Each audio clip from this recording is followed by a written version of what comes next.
Things Podcast.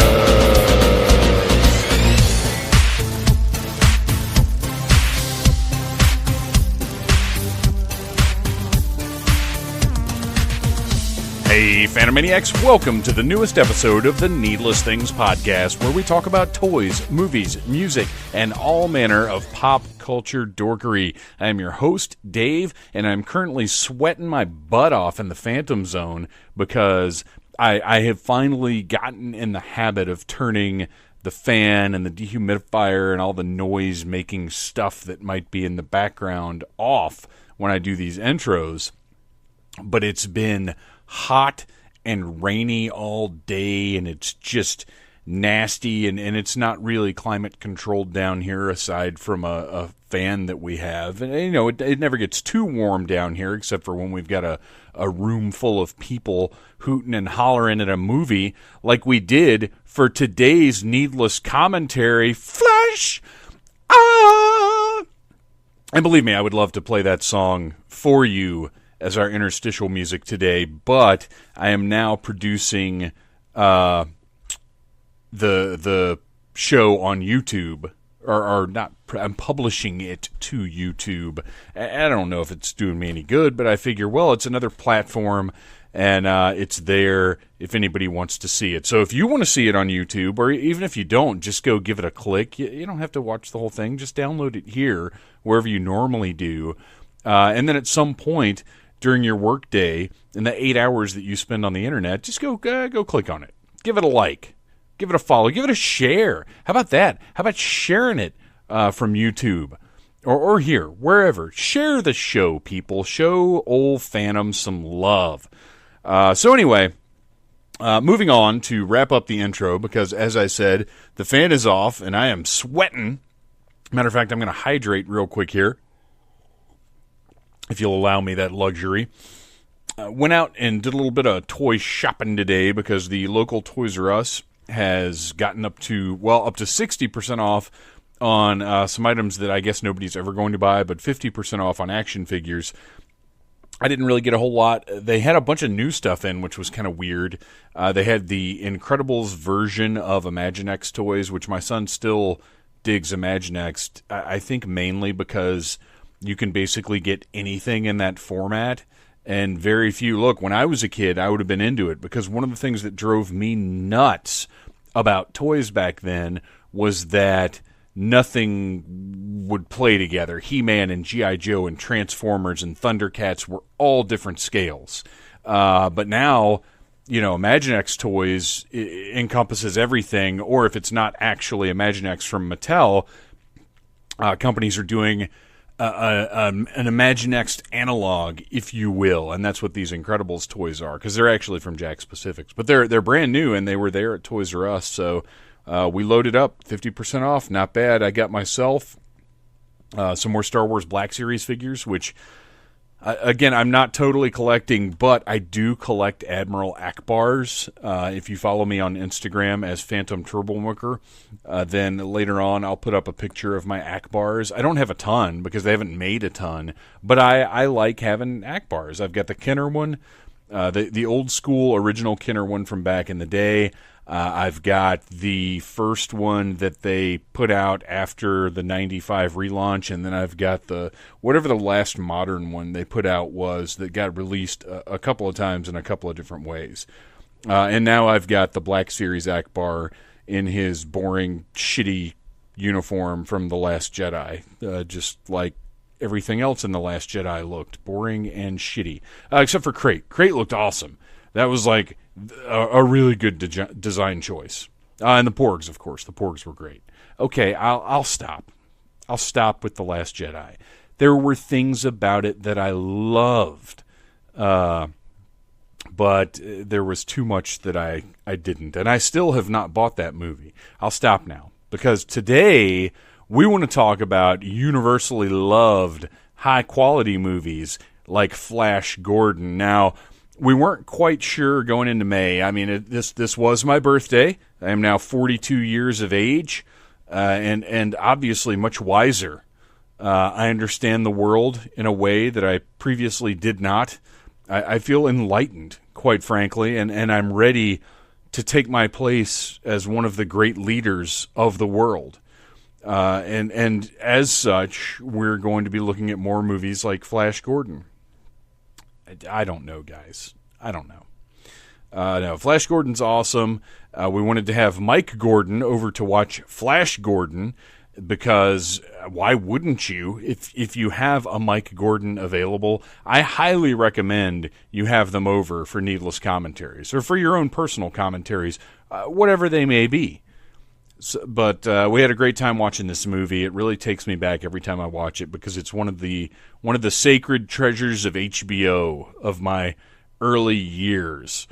There were a number of movies, and we talk about this during the commentary a little bit, but just so you guys get why we were watching it, there are a number of movies that I saw on HBO back in the early 80s that really shaped who I am, and Flash Gordon is one of them. So I chose the May movie, and look, don't get me wrong, I choose the movies more often than not, but when...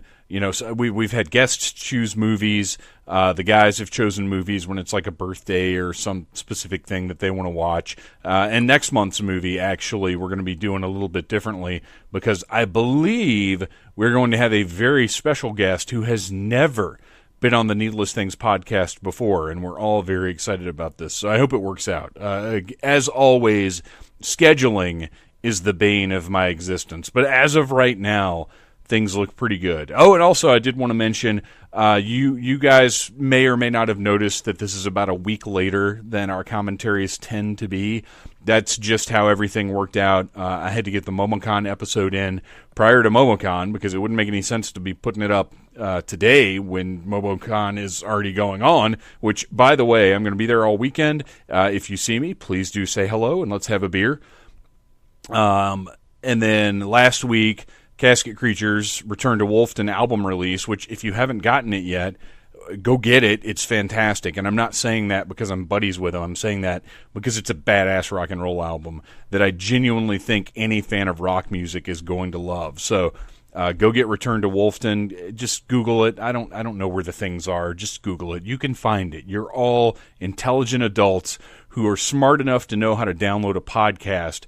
So for goodness sake, you should be able to find a horror punk album and order it online.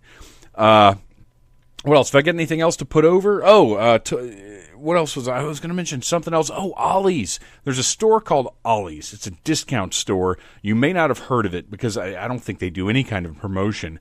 But go online and see if there's one in your area because every once in a while they'll get in toys that are... This is almost like Big Lots used to be, where you would get runs of toys that you would still find in stores, but kind of dwindling. But then Ollie's would get in these fresh shipments of them. And they've got one of the things that apparently is showing up in Ollie's right now. I think it was some kind of exclusive, but it's Trypticon. The Transformer Trypticon, the big dinosaur that turns into a spaceship that turns into a city, I think. That was, $150, however much gigantic Transformers cost, and apparently they're showing up in Ollie's right now for $50. So if you've got an Ollie's in your area, go out and check it out and look for, if you're interested in a Trypticon, check that out. If you're not, they may have some other toys you're into or movies. I bought a bunch of DC trade paperbacks for $2-3 each today.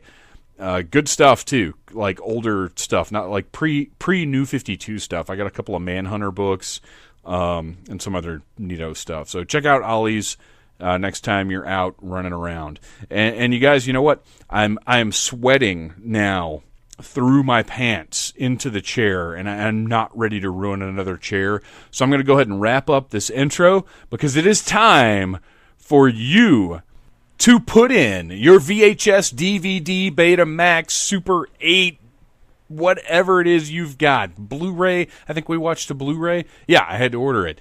A copy of Flash Gordon. Invite the Needless Things Irregulars into your home, along with our pal Mike Gordon. Oh, and by the way, did I mention award-winning Bobby Nash, also getting in the rocket ship, flying to Mongo to talk about Flash Gordon.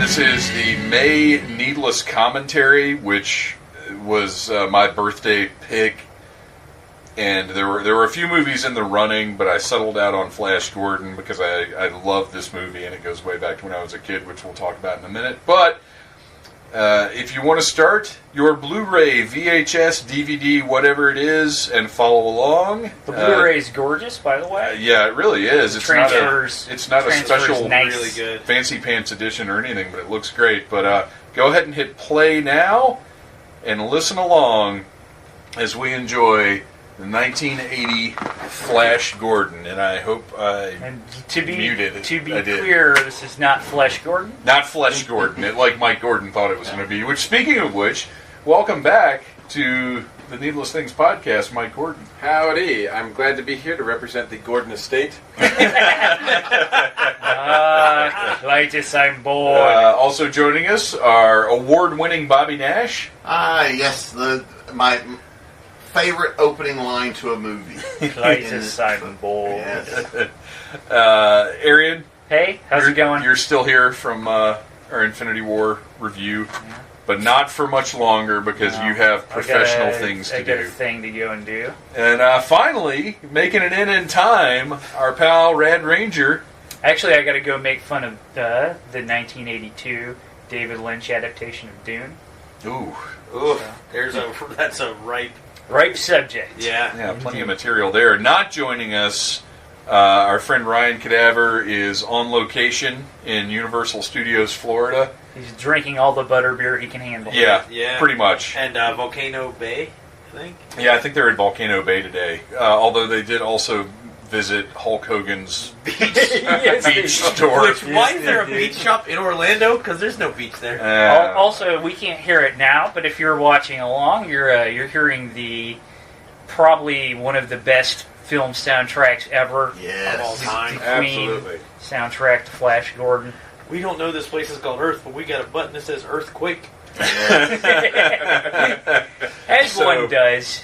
We're watching this movie because there's a selection of films, and I probably couldn't list them off the top of my head. I'd have to sit down and actually make the list, but there's a selection of films that I know from watching HBO in like 1981 and 1982. Among them are Swamp Thing, Flash Gordon, and just stuff that came out in like 1980, 1981. But I think of them as my 80s era HBO movies that were on in heavy rotation because back then just as many movies didn't come out in a year. So right. You'd have, Flash Gordon would play on HBO for like 2 years and they'd play it 6 times a week or whatever. Hey kids, it's 5 o'clock, time for Flash Gordon. I was kind of saying when we would go to my grandmother's on Sunday. My grandmother had HBO, and so after we would have lunch, all the grandkids would go and lay in front of the TV, and these were the kind of Yes, and Remo Williams. Yeah, Remo Williams. I didn't see this on HBO. I saw it several years later on the Superstation TBS. Yeah. I actually saw this, and I don't know how. I don't know what the fuck my uncle was thinking, but I saw this in the theater. Well, it looks like a kid's movie. Yeah. And I'm sure if we watched the trailer, it would be very broad and like just colorful, highlights. They wouldn't be. They wouldn't show the scene in the trailer that has Ming giving Dale an orgasm with a spring, or whipping his daughter. Right. I'm just trying to think, like, who thought, what'll be great? Let's take this 5, almost 6-year-old to the movie theater. He'll sit still for 2 hours. My mom took me to see a bunch of movies. Not all children were hyperactive, Sean. Yeah, I was. Hot hail. That's It's Buck Swiftly's catchphrase. Hot hail. Hot hail. That's son of a I bitch. saw this in the theater. I was older than all of you. Still are. Clearly, you're older than Sean. He's only like 4. Is it ridiculous? We've been making that joke for 3 years now, though, so technically he's like 6. Yeah. You know how math But works? I don't know if I was there opening weekend, Better but than it's Stonehenge. very close to that because I was very excited. Yeah, I feel like I saw this. I don't know how long movies stayed in theaters in the 80s, but I feel like Like it a was year. summer. I mean, They stayed longer Several back months at then. least. Like 6-ish months or so. Yeah, because this came out Because in December. fewer ones came out, and like they'd run longer, and like there were like second run theaters, like further out in the sticks and stuff. Yeah, I feel like this was a clearly my mother was sick of me. It must have been summertime. Go see a movie with your uncle. Now we went to. It was a special. Like we made it an event. We went down to like the big like Worcester to see this in the big huge theater, and it was. I have good memories watching this movie with all my friends. We traveled there. It was fun. This is I attribute this movie to my love of rock music very early on because the soundtrack was so badass. Yeah, the soundtrack, Yes. like I said, is so damn good. I turned to my uncle. I was like, "What is this?" And he's like, "It's Queen." I was like from England? Well, kinda. Yeah, the soundtrack. I mean, for people that don't really know the movie well, they still know Flash. Yeah, everybody knows. You go anywhere and you say Flash, Yeah. and if people don't do that, they're keeping themselves from Right. doing that. Right. And right. So Queen really added to the popularity. I'd like to point out that is a different issue of people with Flash on the cover than the one that Flash pulls out to sign in a minute. I just noticed that. Well, he keeps copies that he signs. Oh, sure, I would. The soundtrack, as much as I loved it, because it really was my Feathers. transition into rock music as well. Because I remember listening to the Star Wars soundtrack, and I was into soundtracks, Battlestar Galactica. I would get those soundtracks on vinyl, and I wasn't really into like rock or pop music at the time until this movie transitioned because it was a soundtrack. Yeah. So it transitioned me into rock music. So. Oh, that's kind of cool. And of course, I couldn't get away from it. I mean, sorry. Gordon, with the last name sure. Gordon, when people saw me, they would be like, "Flash on!" Yeah. Yeah. Hey, and It's actually a wonder you don't hate this movie. Yeah, look. It's a true different. It's a true testament to the staying power of this movie. How much I like it. Well, I didn't notice it when we were watching it before, but now that we're watching it with subtitles, I noticed that like this takes place right outside of Boston. Is where they're flying. Oh, I didn't know that. He just said contact Boston. Whatever the Gosh, airport was. this is Mike Gordon's life story. Yeah. It is. Flash is he is the quarterback of the New York Jets. Yes. So that's the region. Mike's like, these are my parents.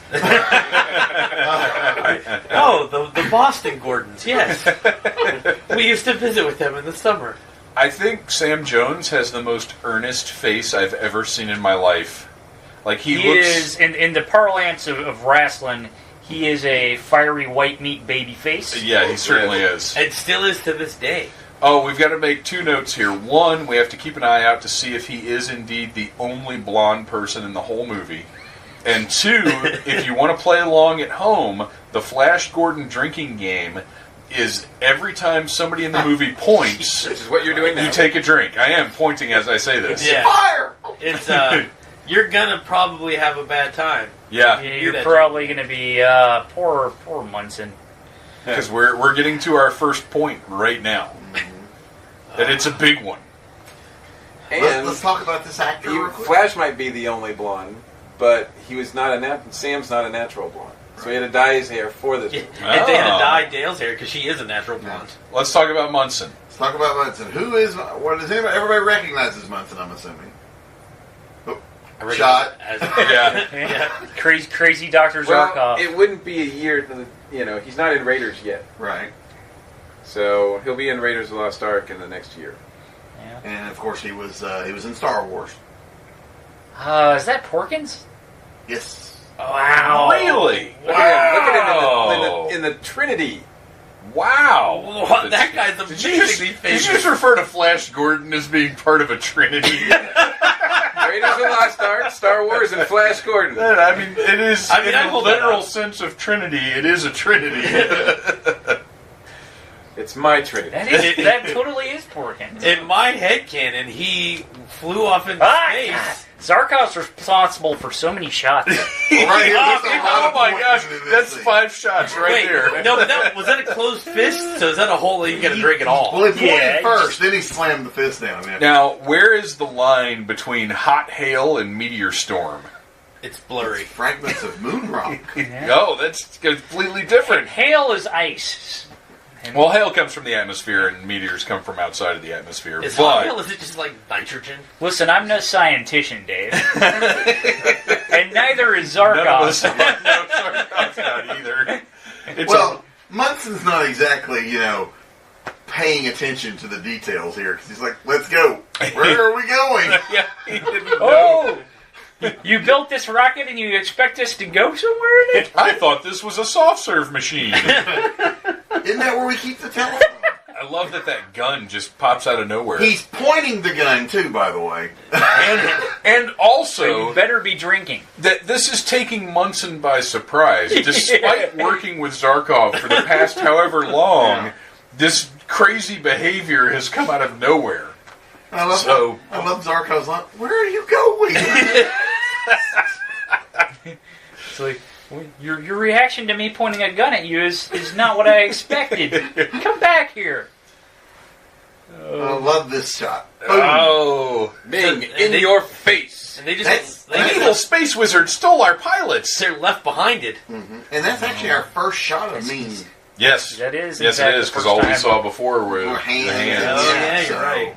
There's a lot of hand I'm acting in bored, this like- movie. It's really That's up what close she camera said. shots. Literally, later on, we'll Here's see. where the foreshadowing about flying lessons comes in handy. Yes, Yeah. he did mention it's established that he is a training to be a pilot. You Right. can fly this thing? Fly, yes. Earlier, he's just a Man, douchebag no. jock telling pilots how to fly. Now he's putting the money where his mouth is. Yeah. Except that at this point he wouldn't have a mouth because I don't think you would survive. No. That's not how depressurized cockpits work. Or Stonehenge, Sean.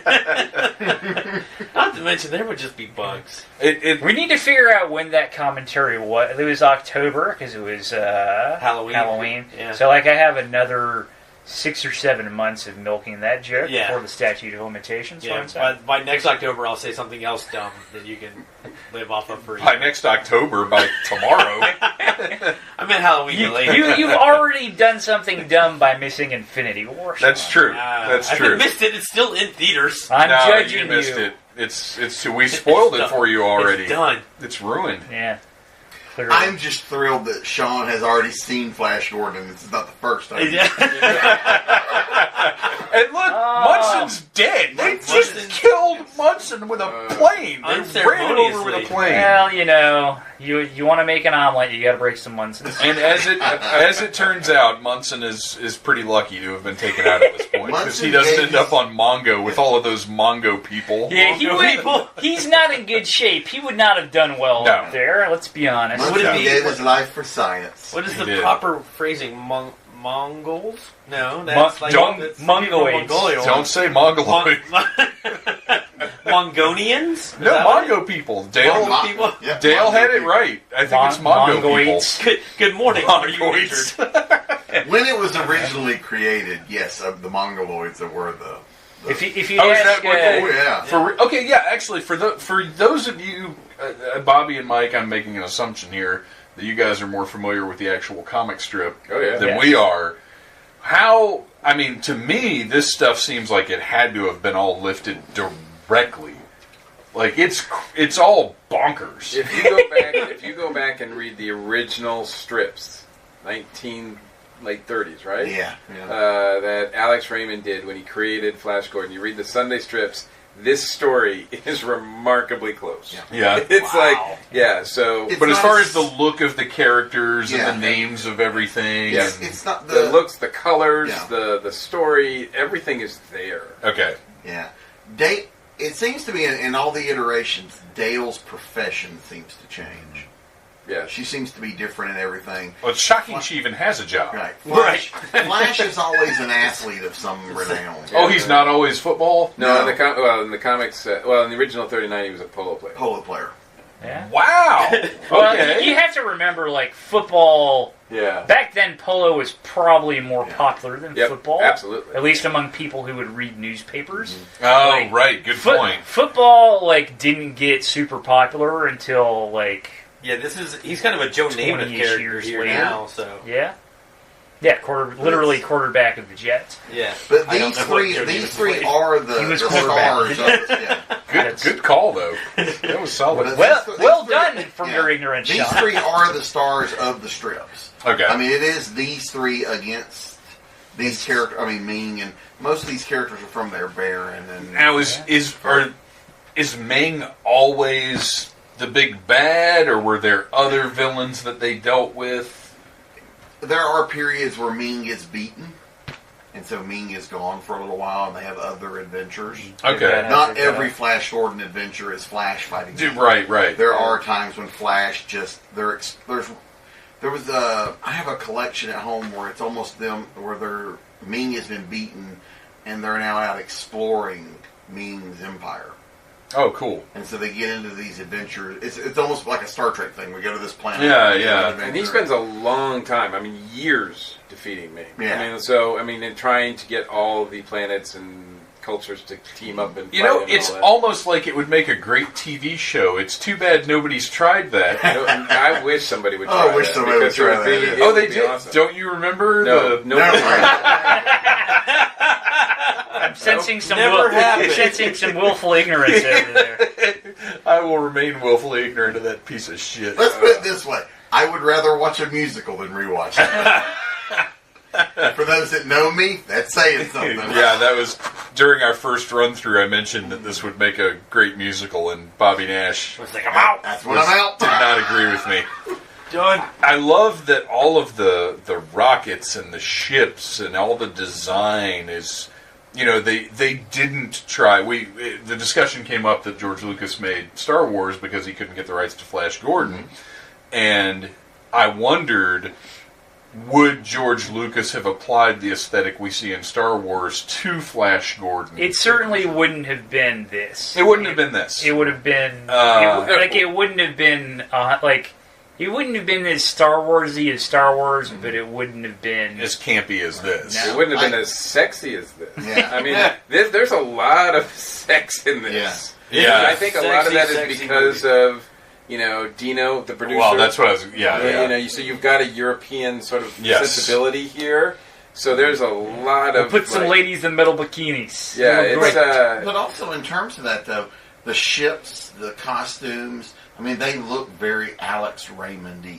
yes. They're all colorful. They all have those, because by the time this came out in 1980, by the time they were making this movie, we knew what spaceships were going to look like. Mm-hmm. We had that more realistic, the textures and the shapes and everything that we did see in Star Wars. Right. They didn't have all these bubbles and fins and stuff on them. They didn't look like 1950s cars. Well, they're using the Alex Raymond strips. They're using the Buster Crabbe serials. They're Al using Williamson. some Al Williamson too. But so they're pulling from a lot of different things, and you can see it all. This sequence where they're landing on Mongo is straight out of the 40 serial. And I love that they stuck to that. That was my original point, is the fact that this movie does have that aesthetic is what makes it legendary. Because nothing else. You've got Barbarella maybe, and there are a couple other things that have this comic strippy feel, but the look, the colors, the design of this movie are what make it so special And unique. Yes. Also, and one thing that the movie does well, is Mongo is not a planet. Right.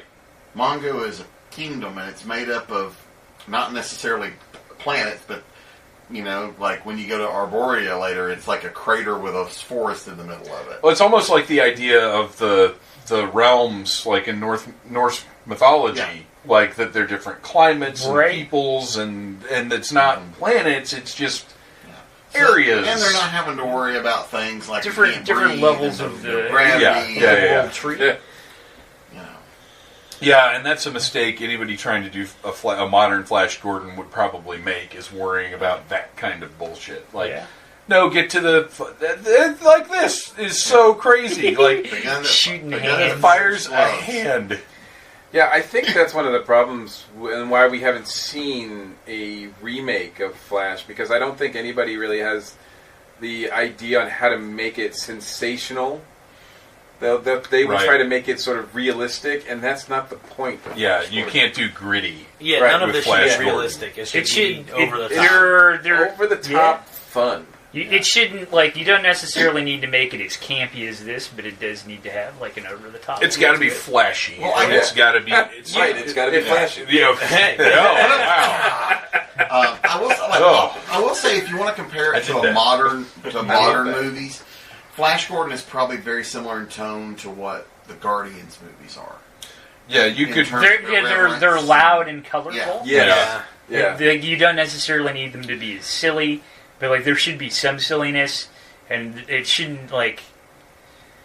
It shouldn't be, like, grim, dark, real. No. Here's the thing, is you can make things as wild and crazy as you want, but take it seriously.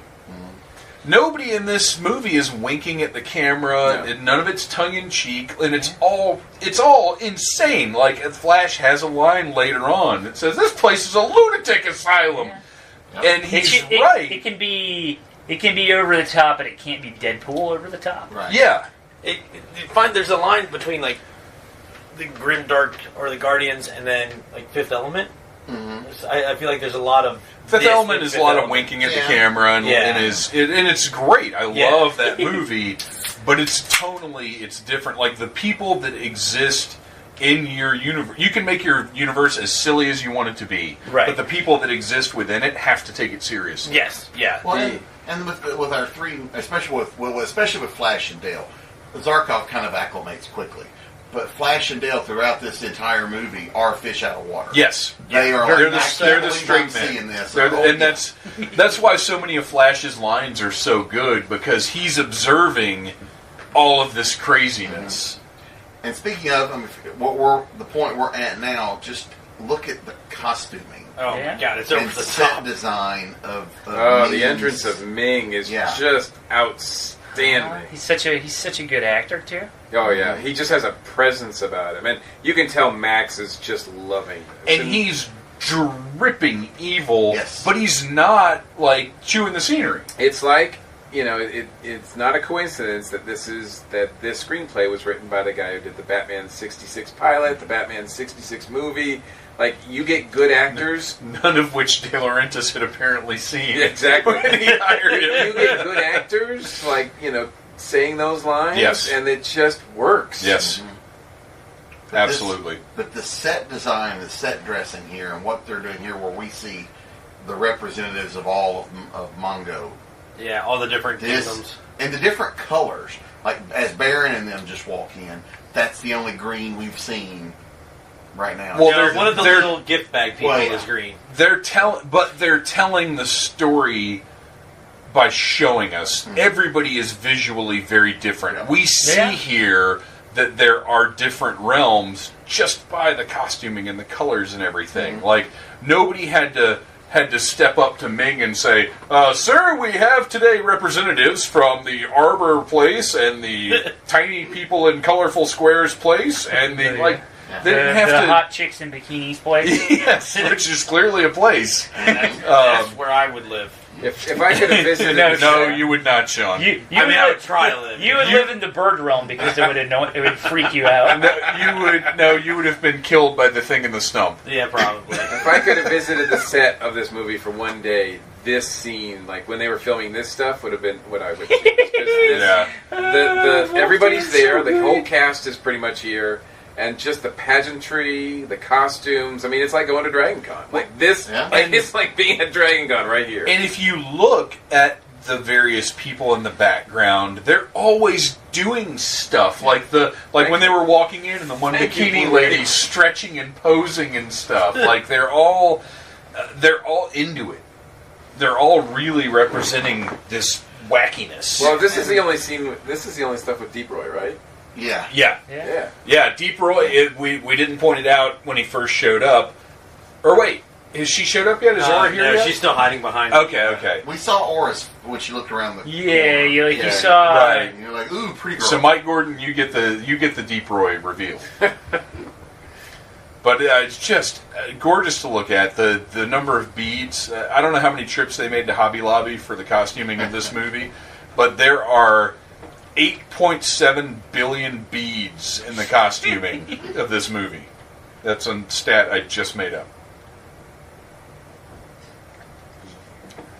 Yes, I would wager to say that costuming and set design were like a great portion of the $20 million budget, and all of it's well spent. You can't hear it in the commentary, but I love the sound effect of his fingers playing. Yeah, the little cracking noise. No. And I also love the fact that Ming will do his own dirty work. Mm-hmm. Like he is a murderer. He's evil. He's just evil. You can say he's not merciless. He's merciless. And that guy had blue blood. Which I thought Yeah, that was a nice little touch. Just to make things that much more alien. This Ming is a psycho. And then the robot repeats it. Because we haven't already learned that those robots are listening to everything. It's interesting because I don't know if you guys are familiar with the Excalibur comic book. a little bit. There's a robot in that called Widget that looks very much, I just now noticed this, looks very much like one of these little drones that are flying around. Really, all I noticed was Aura stepping out. Sorry. Yeah. Oh, here we go. Here comes the stretching lady. Look. Right there. Why is she... Look at her. And none She's of working those out. women Yep. are blonde. Fellini. You know, the 80s was all about working out. There's Deep Roy. Nobody keeps Deep Roy on a leash. Oh, you Apparently scooped Mike Princess Gordon's Lourdes. big moment. Yes, I was waiting for him to do it. He was like, Deep Roy is playing Fellini, the little person pet. And if you're going to be somebody's pet, really, you might as well be Princess Lourdes. I mean, I wonder if that's a jab at Fellini, like the filmmaker. Oh, like De Laurentiis was like, Right. like, yeah, take that. Yeah. I mean, Maybe. I do love that on an alien planet, clearly an alien planet, when Flash Gordon introduced himself, quarterback, New York Jets. yeah. Like that means anything. Name, rank. It might not have been a jab at Fellini. I mean, Fellini was known for over-the-top, outrageous movies and That's sets true. and It could be a everything. tribute, So it could yeah. have been like, well, it could have been more of Yeah. a tribute to him, really. Of course, I don't know if I would tribute someone by making them a pet. You're right. That's very interesting. I'm kind of with Ming on that one, where he's castigating them for being Earthlings flying off into space I love without that knowing line. who or what is I out love there. that line. It's so Pathetic good. Earthling. Yeah. It's perfect. Here comes a creepy moment. Yes, one of many. I mean, Creepy, sexy. creepy, yeah. You say creepy, I say the orgasmerator. Well, I do love the setup of this shot, though. How his hand, Somebody go in there and digitally replace Dale with a fleshlight. Are we back to Flesh Gordon again? Apparently. You know what? I have seen Flesh Gordon, but it's been years. I have not. It's amazing how close it is to this one. Yeah. And without, I mean, it was done first, I think. Was it really? I think so. I think it was made before this. Our, Everybody's checking on that. Let's consult the Another thing that was made before this, I think, was the Filmation animated. I believe so. yes, that was. Yeah, Flesh That Gordon was made in '74. Yep. Oh my gosh! Yeah. The Golden Era. Yeah. That might have been what Dino De Laurentiis thought he was remaking. I would not be surprised knowing Dino. We're looking here too. We've seen Clytus a few times in here, Yeah. and we joked about it a little before, but it's how cool Clytus's mask is. Yeah. It's like, you know, if we can get Clytus's mask, why can't we get a good Doctor Doom mask? Yeah. We can also get some nice golden jock straps. Yep. Yeah. I like that these guys are literally like dressed like football players for Flash to interact with. They've even got little sneakers on. That's great. A little athletic shoe. Yeah. And look, somebody just happens to be carrying around some football-shaped space objects. Like, oh, I know what to do with this. Now I can get my feet under me. Now I know Like how to Popeye fight. with his spinach. It is. Stick. I love the open, the not actual open rebellion, but they're like, you know, Yeah. Like, well, and again, it's really smart storytelling by way of visuals because we're seeing Everybody's not on board with Right, Ming, yep, despite right. their outward protestations. to Yeah. the contrary.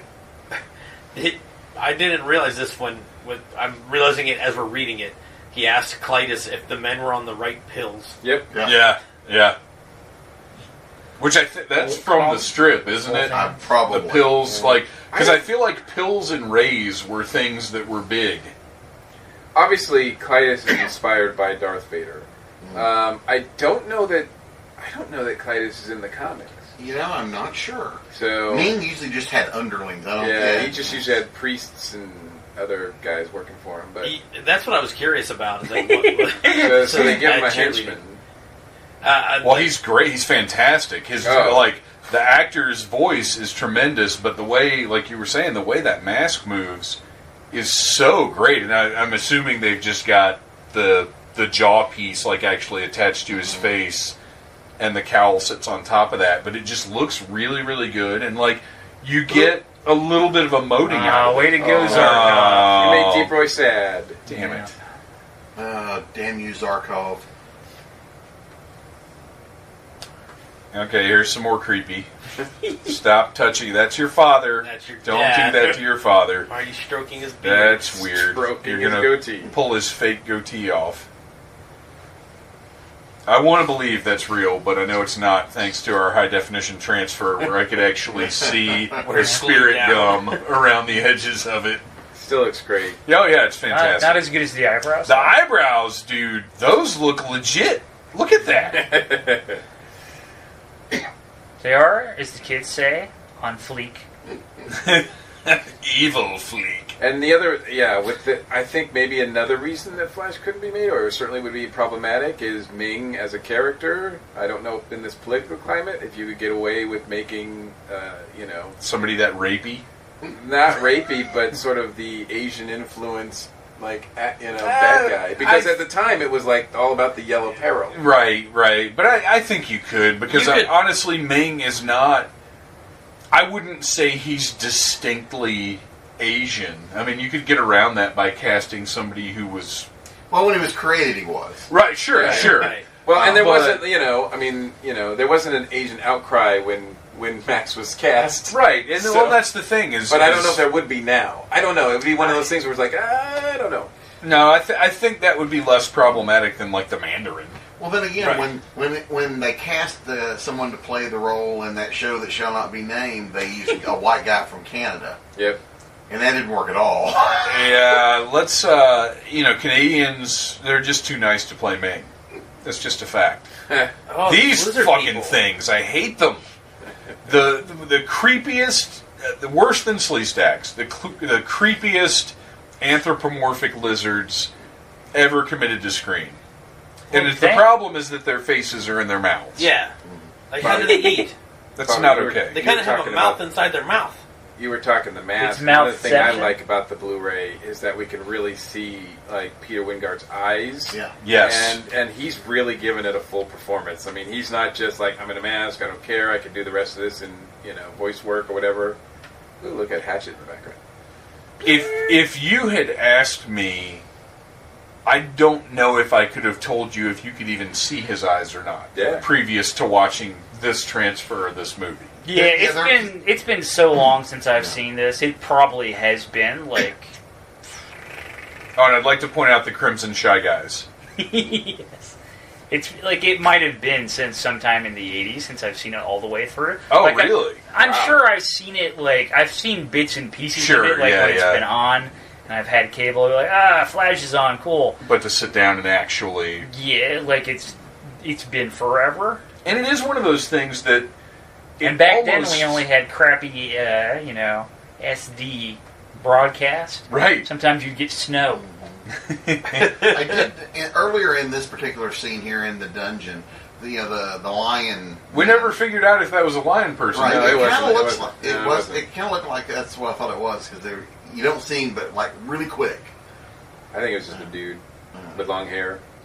This is one of those movies, though. He's about to come up here again. I think. I couldn't tell if that was. Certainly for everybody in our generation, this is one of those movies that you've seen, you know it by heart, but then when you sit down and you think about it, you could be like Arian and say, you know what, I actually haven't sat down and watched the whole thing in years. No, just it's bits been and pieces, because forever. It's been so omnipresent, whether it was on HBO or TBS or like we've been talking about. Well, it's one of those things you'll turn. It's on. Ooh, I can listen to that while I'm house cleaning. And you see the middle 30 minutes or whatever. Yeah. But to actually sit down and watch it like we're doing and just did, and to catch all of the crazy details and to realize just how dense this movie is with color and with costuming and the sets. Like, none of the sets are faked out. There's no green screen here, except, the backgrounds, obviously, like they're matte or whatever, but like... Yeah, but like the whole painted thing, backgrounds are so freaking gorgeous. But they're beautiful. The fact the backgrounds are not static. It's moving. You can see the clouds all moving Yes. and rolling still. But all of, like, this whole execution area, like, that's there. They're all standing there. They built every inch of this thing. Yeah. And I'm not saying that's necessarily better or worse, but it gives you a different feeling while you're watching it. I'll say it's better. Get him, Mike Gordon. Well, I think it's established that practical effects, when possible, are better than CG. Like, they're putting the actors in the moment more. Exactly. And there's just a vibe that you get from it. Now, I'm not saying that, I'm not crapping on CG. I'm just saying that... Yeah. So, if Chris Hemsworth was playing Flash Gordon, wearing that leather diaper... Oh my God! He would be standing on a big green table surrounded by a big green wall, and he would not be emoting the way that Sam Jones is emoting. The only thing would be the chair he's about to sit. Yes, but it would be green. Yeah. The chair would be green. I'm exaggerating, obviously. That's what but they that's call what we do here. It's a sign of the weakness. George Lucas made 3 prequel movies where there were no sets. Yeah. It is entirely possible. Yeah. That, I don't know if anybody's done CG to that extent since then, though. Yeah. Well, there was a... You wonder why. There's like Sky Captain and stuff like that. Yeah. But there was a TV show called Sanctuary that boasted that all of their sets were CG. That's not something to boast. Well, no, but I'm just saying. Yeah. Most sci-fi movies can boast that as well. Oh, I don't know. Their antagonists may be mostly horrible CG that some child assembled on his laptop. His Nintendo Switch. But I think, too, also with having the practical sets, gives your director leeway to get shots like we just got of that with an upshot of Ming there with all the stuff behind him. You get more interesting shots because you can already see, you know what it's right. Like. You know what's there. Yeah. Yeah, that's a really good point. For the directors, it's got to be more difficult when you're going to have, too much computer generated stuff. How do you even know where to get coverage? Right. Well, I mean, you get exactly what you want. Well, because then they go back in later, you match the storyboards but exactly. They still have to exist within the world. There are things that happen on a practical set that happy accidents, things that you can't account for, which actually enhance. Like in the Masters of the Universe movie, where He-Man tripped over the guard and Skeletor laughed at him. That never would have happened in a CG. Or let's face it, most of Jaws. Yeah, true.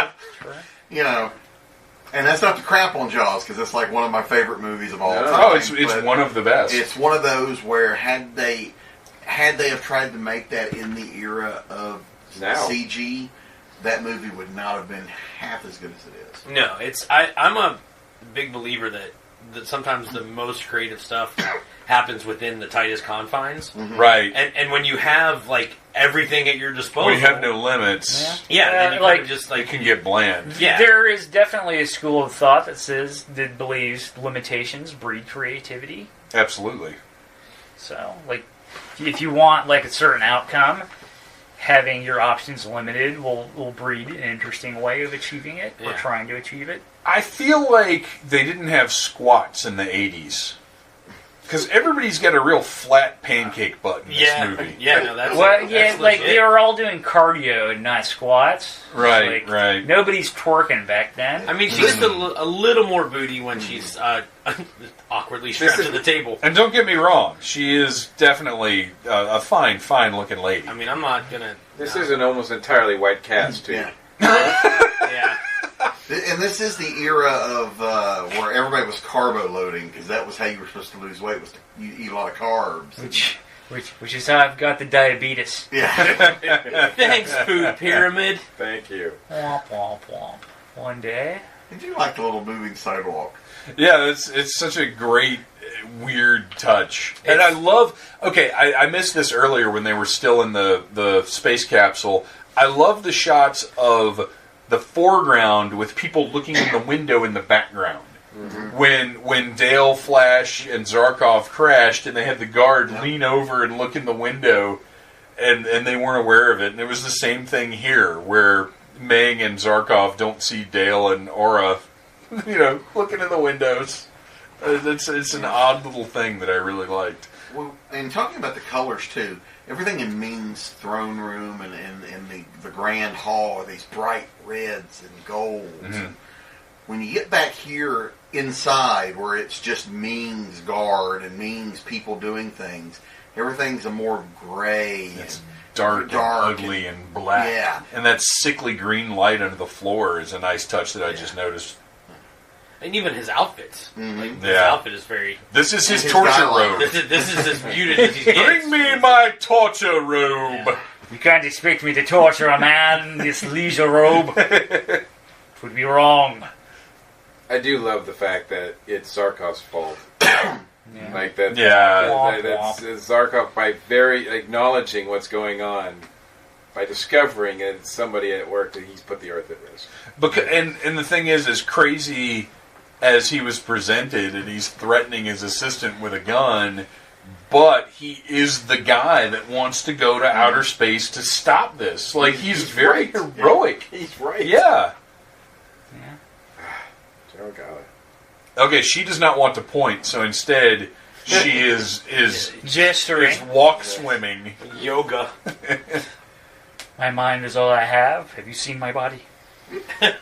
I don't know, dude's looking pretty good. Yeah, these two. He did manage to knock out Flash with a fucking football egg to the head. Unfortunately, these two are the only members of the cast that are no longer with us. I mean, we could do a remake. We could do a sequel at any time, but we can't have those two. Everybody else is still around. It's amazing. Peter Wingard's not. That's what I said. These two. Oh, I thought you meant T'Pol. No, T'Pol's still alive. Okay. Don't kill him. Oh, is he? I thought he had passed away. No, I thought he was until you said that. I guess, yeah. But, okay. Now, Peter, we just lost Peter this year, and I can't remember. A little bit of dark backstory for Zarkov here, where his wife clearly drowns. killed his wife. Well, that's the thing. What did he kill her? Well, What not is- intentionally. She died drowning. So, in the but pool, he actually. threw her in the pool, like, haha, I'm going to throw you in the pool, and then she's like, I can't swim, die. Yeah. And apparently immediately died, despite the fact they were at a pool party. Yeah, nobody else could swim either. Right. Yeah. Like, I knew none of us could swim, but you cannot swim. why do we own a pool? I make terrible decisions. I don't know what accent I'm giving him, but I'm pretty sure he doesn't have it in the movie. Yeah, that's all right. It's amazing too that like Zarkov remembers being born. He has the third-person perspective on his own birth. Yeah. Fresh, this is what my mother from the looked birth like when canal. This is what my mother looked like if she was giving birth to me. And also, that's not even what fetuses look like in the womb. This was the 80s. It was a simpler weird. time. Well, we see the We didn't know then. We see the fetus, but we hear the conception. Yeah. As Dave Barry once said, if God wanted me to know what was going on inside my body, he would have put little windows on it. Oh, very, very, his very. Actually, this is probably what turns out to be part of their downfall. Is he's so condescending to her? Yes. And she gives Yes. him the big, oh, fuck you, I'm gonna do what I want. There's a lot of being hoisted by your own petard in this Yeah. movie. Well, the characters are interacting. They're characters. They interact. They Yeah. have relationships, and we connect with those. I think that's a testament to this as well. It's not just these static, boring people. Yeah, even though and I don't know her character's name, but even though the evil torturess doesn't get a ton of screen time, we know her story. We know what's up with her. As much as we know what's up with Flash's incredible leather, like even Michael Jackson would have been like, that's a bit much jacket. Freddie Mercury was like, nah. No, Michael Jackson would not have said that. No, he wouldn't have. No, he I was just going for the funny. I want one of those. I do rather enjoy the fact that while she's like doing all over him, he like can't fly the ship straight. Yeah. The line, we're getting to it in a minute here, when he telepathically contacts Dale, Phrygia. Phrygia mentioned a couple of times, but not shown, I guess.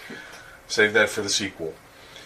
But while he's talking to Dale, he's like, this girl's really turning me on. Yep.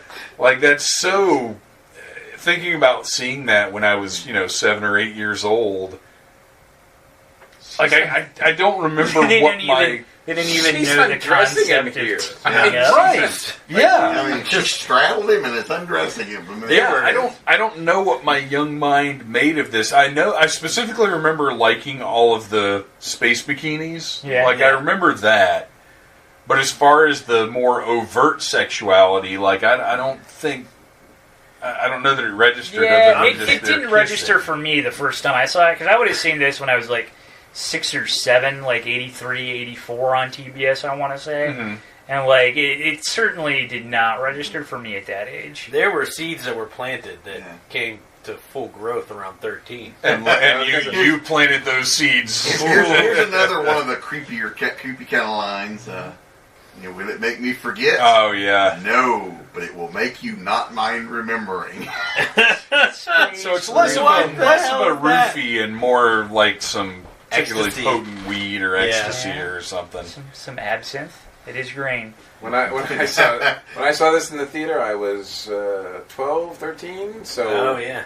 right at You the right. knew- It you hit knew what me. was up. It hit me. Yes. You didn't need any seeds. No, I was like, whoa! I think I want to see that again. as far as feelings I don't understand, I think I had already been despoiled at this point, because my earliest memory of that was there's an episode of Buck Rogers where they're these space little people, and they use their mind You want to go to powers. space?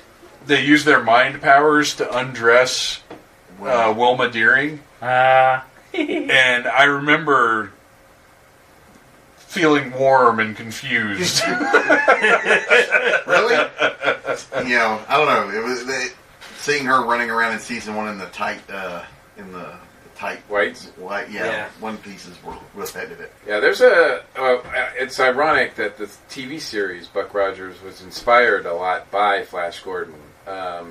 Particularly, I think Princess or Princess. What's her name? Ardala is very much inspired. Oh by yeah, her. yeah, you're right. And there's she's just trying to seduce Buck in the pilot. She's just trying to seduce Buck all the time. And there's a lot of other things as well. But I just find it ironic because Flash Gordon wouldn't exist without Buck Rogers. Yeah. Right. Flash Gordon was created so that the King Feature Syndicate had something to go against Buck Rogers because that comic strip was so popular.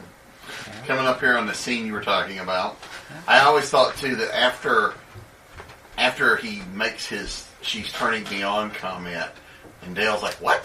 He's like, "Oh, I wasn't thinking about you." It's just like even as a kid, I'm like, "That's the dumbest thing you could have said."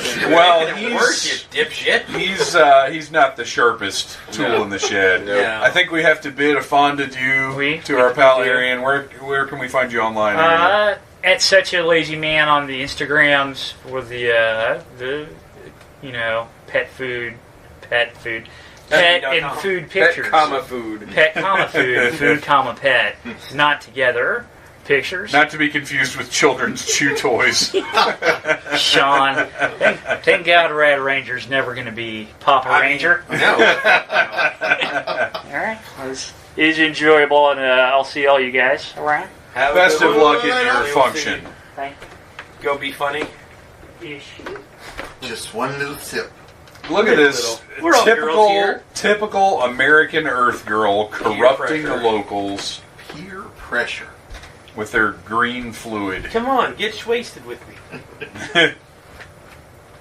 Everybody likes to get white girl wasted. It's awesome on Earth. I love that little wave. Yeah. And we actually get to here too because we know that Zarkov is not actually brainwashed. It's one of those things. I only noticed it the first time when I saw it on a bigger screen. Is that you can actually? There's a hint of it here because he looks at them. Yeah, he looks over, like he does a little side eye. Yeah, and I never really noticed that watching it on the regular TV, but But now, this shot's beautiful. I love it. This shot. I mean, look at those trees and everything. I mean, it's such a fantastical conceit that that's not a planet. Right. It's just an area, a thing. Yeah. As a kid, I always, as I tried to make sense of these things as a kid, I always wondered if maybe the planet exploded, and these were just the different. Yeah, because Ming has a history. I mean, it's established. That's what he says he does. Yeah. He goes to these planets, he destroys them pretty much, and leaves only little pieces around, and then controls them. In my head as a kid, it was just a big, sort of globular atmospheric area that happened to have different chunks of environment in it. I didn't try to give it any backstory, but I like that. It gives it a unique look. And now it's rapey time. Exactly. Now Ming is going to play with something else before annihilation. It's like, look, she's asleep. I'm right on time. Yeah, right. Where's his power potion, though? He took that. It's already done. Can't be drinking a power potion in front of the ladies. He's ready to go. Unless it's your daughter, apparently. Yes, but now we're going to discover that the power potion has gone to waste. I cannot rape a slave. I've already raped her. I'm done with this. Yeah, one. right. Now we see I've seen this movie. Dale. Badass. Yes, doing cartwheels and ninja shit. In her space bikini.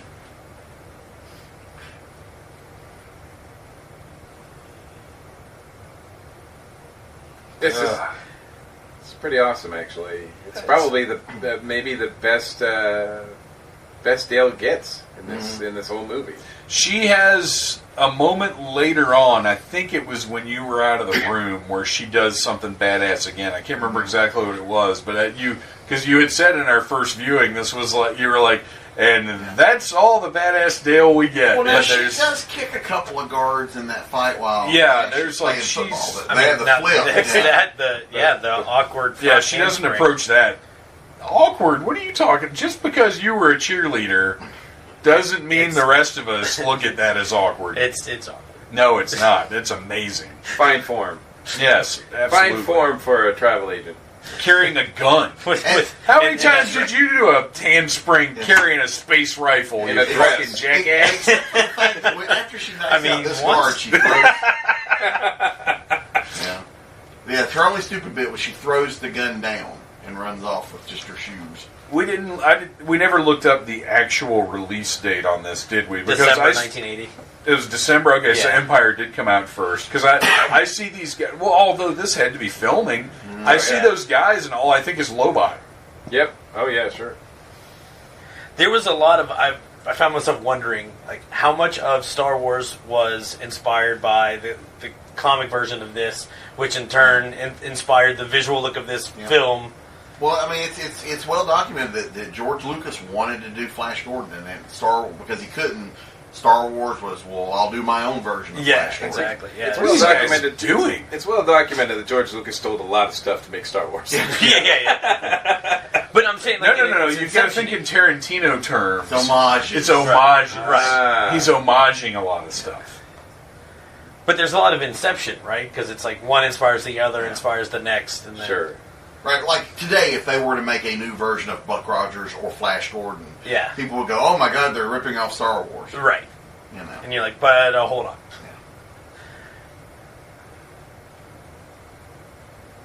Now, I think you were spot on by comparing like a current equivalent to this to the Guardians movies. I think if James Gunn wanted to make a Flash Gordon movie, I would be 100% behind that. Yeah, Yeah. But in a way, he'd probably say, "I've already done that." Well, Right, there was an article recently. There was a producer who was working on a Flash Gordon plan, and they were working on a treatment to pitch. And after Guardians, they ripped it up because a lot of the cool stuff they wanted to do, Guardians did first.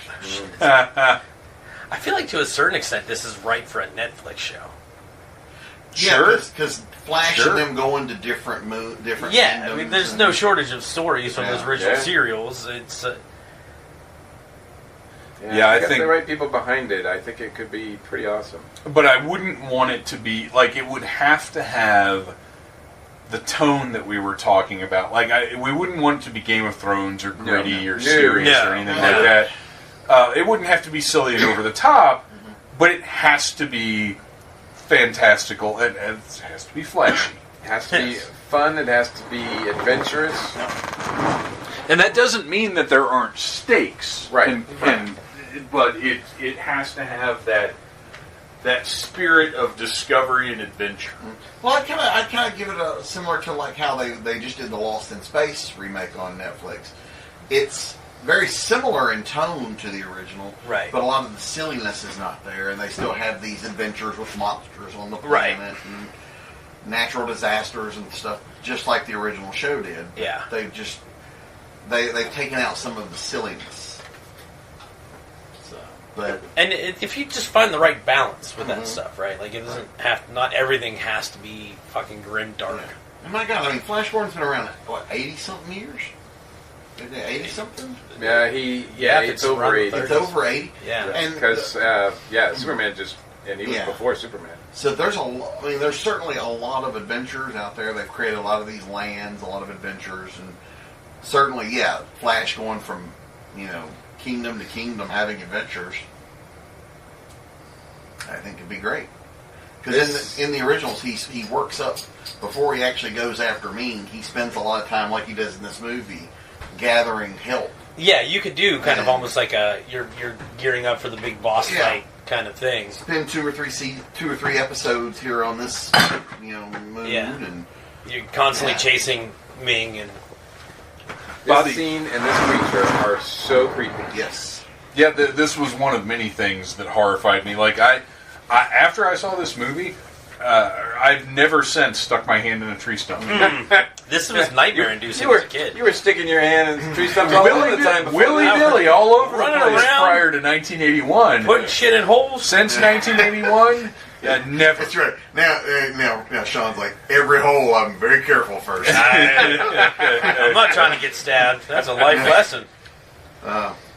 This scene, too, makes me think of, because this is actually when we watched it before this is where I thought of it, too. I'm reminded of the comic book adaptation of this movie. And because the scenes on Arborea really stand out for me in that it's written by Archie Goodwin. It was a Marvel put it out, I believe, or was it some Whitman? It would matter. And Al Williamson did the art, and Al Williamson drawing the trees. Well, that's what I was getting ready to say. Is I'm just picturing Williamson's like backgrounds of this planet. Yes. The second best Flash Gordon artist, Yes, illustrator. and it's just an amazing adaptation of this, and I'm gonna have to you can track find that them down. cheap. I highly recommend it. Yeah, they've been collected. Yeah, I have it in the original and collected. So it's. I think everyone should go to needlessthingspodcast.com, click on the Amazon box, and search for Flash Gordon comic adaptation. There you go. Buy it through Amazon to help out Needless Things. And it's a very faithful adaptation as well. I think if you like the movie, you'll love the book too. And this is one of those things that, sometimes I avoid adaptations because you just don't know exactly what you're going to get. But especially back then, this is one of those things where I think, particularly with Goodwin and Williamson.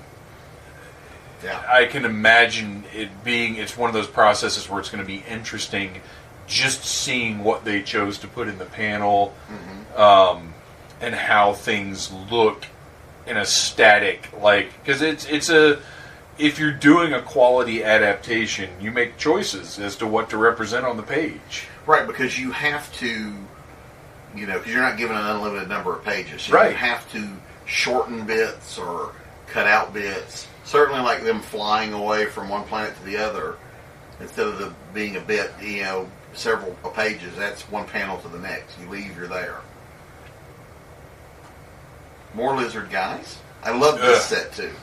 Yeah, that's super spooky. I love how the lighting and the coloring and everything has changed to just now. And granted, Arborea is not the most sunny and wonderful place in the world to start, but then they move below, the presumably habitable areas. Well, it's also a very interesting way to, they're not in a cage, but you have to keep your head above it or you're going to drown. Right. If I was one of the actors in that Snake Man costume, I'd already be freaking out just because that costume doesn't look like it breathes well. But then you dip me in water, and I'm freaking out even more, legit. Yeah. Sean, you pointed out how much Arborea looked like Endor. And I absolutely... that Endor has to have been influenced by that. Well, I think the fact that George picked a lot of planets in the Star Wars universe, and each one had its own climate. Yeah, and it was it's an ice planet. What do you mean an ice planet? Either ice planet or forest planet or desert planet or I think that stems from his love for Flash Gordon. Yeah. Another creepy scene coming up. Creepy scene happening. Those hands freaked me out when I was a kid too. And it's funny because I specifically remember being horrified by the hands and horrified by the idea of these boar worms. Mm-hmm. But the horrible wounds on her back they didn't really register. And it means because I think they're kind of mundane. Yeah. They're just there's wounds, whatever. The other stuff though is weird and and I was raised Catholic, so that was kind of just normal. Well, the fact too that Ming is watching his daughter be tortured while eating snacks. Yeah. I think that's just a thing of Mongo cocktail peanuts. Yeah. All right, let's take a moment and talk about how cool Timothy Dalton is. Yes. Perfectly cast as Prince Baron. Yes. He just looks the part. He just looks like he's coming straight out of an Alex Raymond strip. Yeah. Very Errol Flynnish. Yeah, very Errol Flynn. Yeah, like Robin Hood-esque. Mm-hmm. And he knows how to choose scenery. He's just charismatic and sells it. And just the right amount. And he varies it depending on who he's acting against. Because his level of swashbucklery is different when he's with Sam Jones than it is when he's with Brian Blessed. Yes. He has to turn it up with Brian Blessed. Mm-hmm. Well, you've got these Shakespearean actors, both Brian and Timothy. Are Shakespearean actors. They know how to project. Exactly. Yeah. And they know how to rise above the material. Yes. Yes, and Brian Blessed. He is so over the top as Voltan, but it's it amazing. Works. He delivers every line by yelling. Yes. Exuberance. He emotes. He really enunciates. And that man's loving life. That's what I get from Voltan. Is everything he says, he's enthusiastic. He believes it 100%. He does everything big. And there's our other mention of Phrygia, or as Star Wars fans might know it, Hoth. Look at Ming's little general uniform. It's so good with he's got the pirate boots and the dangly sword. Do you have the figures? No, I don't. I didn't. They didn't look good enough to me. Who made them? They were way Palisades? better. Yeah, they look. I thought they were incredible, but that's based on all this crap that we'd gotten before. Now, well, yeah. Obviously, if God, if Mezco ever does Flash Gordon figures, I'm done. Oh no, actually no. Biff Bang Pow did the most recent ones. Oh right. They just didn't. I didn't love them. If I get Flash Gordon figures, they need to be either, like you said, Mezco's 112 would be incredible. Ugh, a Ming. But has Pop made any of the off the movie?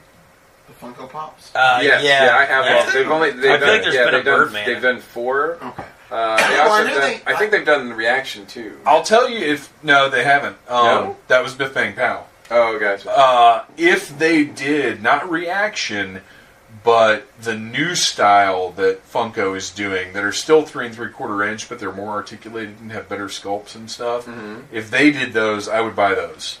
Especially if they did the Mongo rocket sled or whatever Flash rides at the end. Oh, yeah. I need a toy of that. Yes. The Hawkman sled thing. Yeah. Yeah. Now I have all 4 of the vinyl pop figures. The Flash, Voltan is one of them. Clytus and Ming. Those are the 4 that they chose. I'm like, really? No Prince Baron? I knew I had seen a Flash Gordon one, but I didn't know if it was No the movie Dale? Flash or if it was just Flash. Well, it's interesting because Funko, I mean, if they did the pops, that means they can do Look at the that guy's actual nose. action figures, but they may just have determined that there wasn't enough of a market for an actual line. Well, Funko also did because I got the Justice League ones where it's the Hero World figures. They're like little. They almost remind me of the Disney Infinity sculpt statue. Oh yeah, the ones that are at Target. Yeah, Yeah, those. yeah. Oh, Those are great. I really Yeah. like those. Oh, yeah. I've got the Power Ranger version yeah, of those. yeah. Yeah. Now, Mike and Bobby, you guys probably know this. How is it? Is it the same rules that Disney uses so that their properties never lapse? Is that how King Features has kept this from going into public domain?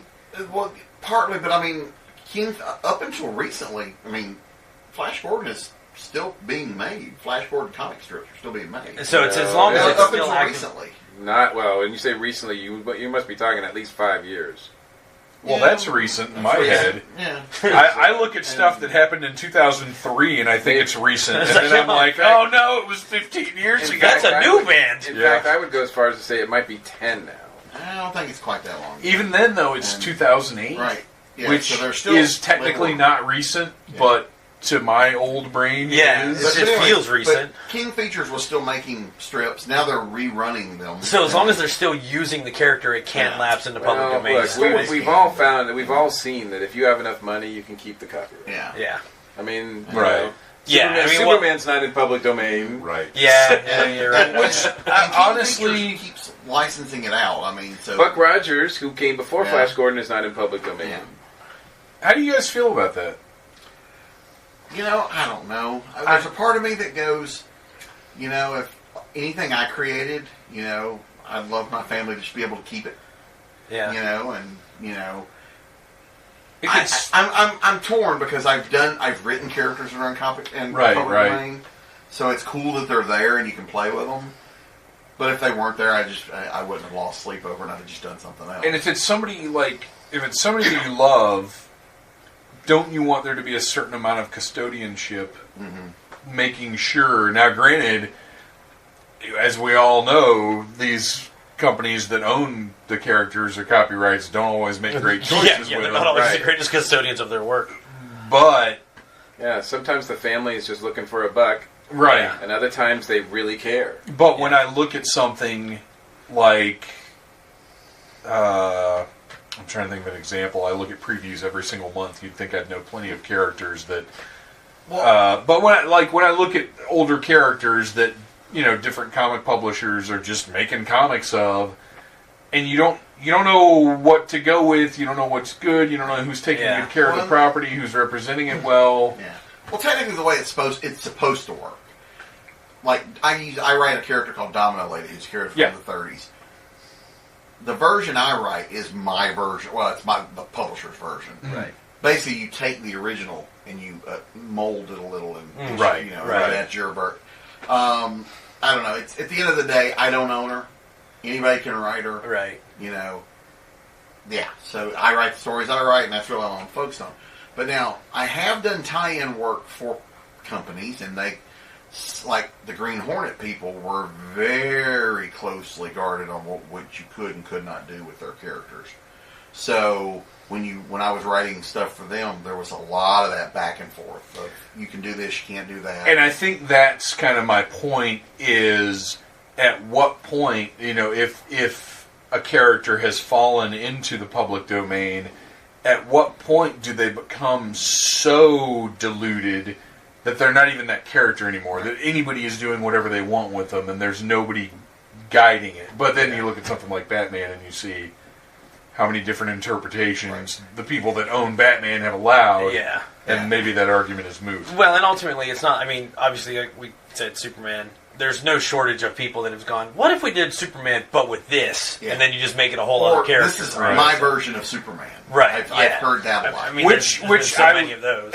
But I see, I kind of like that idea of like, like we were just talking about with George Lucas making Star Wars. Like, he couldn't do Flash Gordon, so he did Star Wars. So that's interesting to me, as if somebody wants to write a Superman story, but can't write a Superman story. Right. What do they do? And it ends up being... We call those pastiches. Yes, exactly. Yeah. And, yes, and it ends up being, what Robert Kirkman... Invincible, isn't that Kirkman's deal? Invincible, Supreme, particularly when Alan Moore took it over. Yeah. Yeah, because you're not hiding what your right. Yeah. I mean, Apollo and Midnighter is basically... probably could have started off as Batman, Superman / fiction. Right, that they turned into actual good stories. Yeah. We missed a little bit here in our we missed this quicksand is horrifying. No longer, quicksand is not as dangerous. Sean, I was just going to say, based on 80s movies, I really thought that quicksand was going to be a more dangerous thing in my life. And I was really prepared for. A more going concern. Yeah, but it turns out I've never actually run into quicksand ever, so I'm massively ill-prepared for that. Quicksand and horrible spider balloon monsters. Yeah. Yes, I do love I do love the look of this ship. The outside, it kind of looks like a bee. And now this is not like part bee, part canary. Yeah. Does this ship have a name? Because this isn't War Rocket Ajax. No, it's not. No, this is Clyde's ship. Okay. The fact that the other ship is called War Rocket Ajax is amazing. It is amazing. That's straight out of the strip, right? Now look, here's a good shot. You can see his eyes. Yep. Yeah, you can see his eyes in the golden paint. And it's funny, the first time we ran through this was the first time I noticed his golden arm. His right arm is golden. Yep. But it's there through the whole rest of the movie. I just didn't notice it until that shot. Last time. And I like that they painted it gold around his eyes and not just going like, well, it'll be shadows, so it's painted black. Although his lips are clearly Caucasian. Yeah. He has to be able to drink. I do wonder if he shaved a stash for this, because Peter Wingard had this massive, 70s stash. Oh, really? I bet he didn't shave that for anybody. Yeah, I bet not, because you can't... There's nowhere you'd be able to see it. Tuck it. They gave it... Just put a little spirit gun around the edges. I'd say just... Yeah, Google Peter Wingard. I looked at a picture of that dude's. He's Peter Wingard. Also, Peter Wingard was the name that they used, and they based the drawing of the character for Mastermind from X-Men villain. Yeah. After you told me that, it's Jason Wingard is the character's name in the comics. But they took the last name and used it. I'm getting ready to look. It's WYN. Because John Byrne, when they created the name for him, he has often said that he used Peter Wine. Whoa! Oh yeah, this one picture that popped up here looks exactly like he was the Black King, right? Was the Hellfire Club? No, that was he was that was I don't know. He's the one though that corrupts Jean Grey. With all the I think that's totally Jason Wingard. Yeah, and so the artist of the strip of the book has said that that's who he modeled him. Yeah, and then the writer, seeing that was what he modeled him on, used the same last name. Or no, I'm sorry. First Brotherhood of Evil Mutants, and later he was part of the Hellfire Club. Mm-hmm. We are now coming up to Sam Jones's favorite scene of the movie. It is This- not this- Mr. Otis's favorite scene in the movie. No, Or, Mr. that's not Otis. Otis. That's not Otis. Otis That's is over there Bruno. farting. Is that Daphne? I Yes, guess he's that's been Daphne. doing quite a bit of that. Yes. Yeah. Yeah, we This don't is- have the... I left the fan off, Yeah. so it would stay over there with you This guys. is a very cool fight scene. It really is. I love the. Especially on the gimbal that they're on as they're fighting and Well, falling and there's- off to their doom. There are no holes in it. Like, at no point does it look fakey. Yeah. At no point does it slow down. Like, it feels... It's very kinetic. It's very... they really do feel like they're competing here. Yeah. Volt's like, this is boring. Tilt it! Voltan's got a short attention span because they were fighting for like 12 seconds before he decided it was time to really fuck shit up. Well, basically, it was just Flash getting his ass kicked there for a minute. Right. Yeah. And yeah. Well, and because both of them his make- Because opponent doesn't whips have a aren't football. shaped like footballs. Right. I don't know what to do with this. I don't ride horses.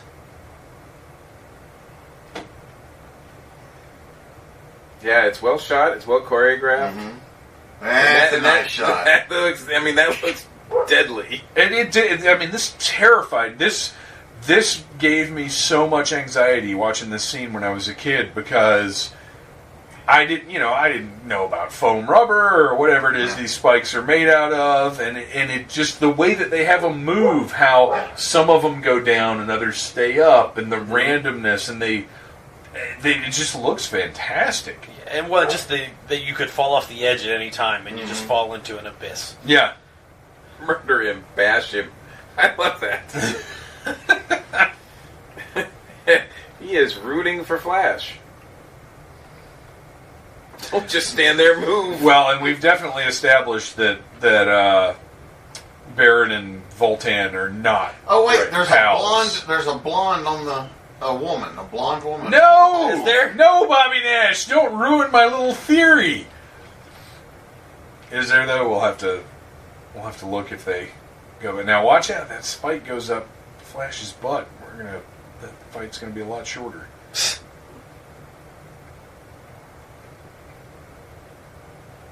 I wonder how they did the timing. Do you think there were literally people underneath? Oh that just yeah, pushed- you're right. There's a blonde right there. Damn it! Ruined my whole theory. Like they just have them like gigantic plates that push them up. There's somebody underneath and like push up this one, push up that one, like literally running around. Well, So they don't like. Or did they spend the time I building don't know robotics if- for all of it? because of the way they move, though, it doesn't seem like any one section all moved at the same time. No. Like, because they kind of go in waves. So I don't- Could you imagine 1979 rigging up the electronics to fire these off? I kept waiting for Voltan to just make that spike that he's holding on to go away. Right, Exactly. right. Yeah, absolutely. Absolutely. Yeah, I'm going to have to dip into the special features. I don't know if the Blu-ray has it, but I think my DVD Fancy Pants one does. Yeah, that would be fascinating. I'm going to have to look and see if there are any featurettes on how they staged some of this. Because that really is amazing. Because even if those things are foam rubber, you don't want to fall on that. No. No, it's still going to hurt. Right. Yeah, there is a spot. If you watch closely, there's one where he kind of brushes against it and you watch it And it bend a little bends. bit, But like if you fall But if you fall one, on it, it's still going to yeah, hurt. Yeah. Hurt like a mofo. If your ass falls on one of those, that's not comfortable. Right. Yeah. Well, it depends on your preferences. Well, I mean, Don't knock it till you try it. make sure you have some lubrication. Maybe not comfortable, but pleasurable. Now, there's my prostate exam. Oh, here come the bad guys.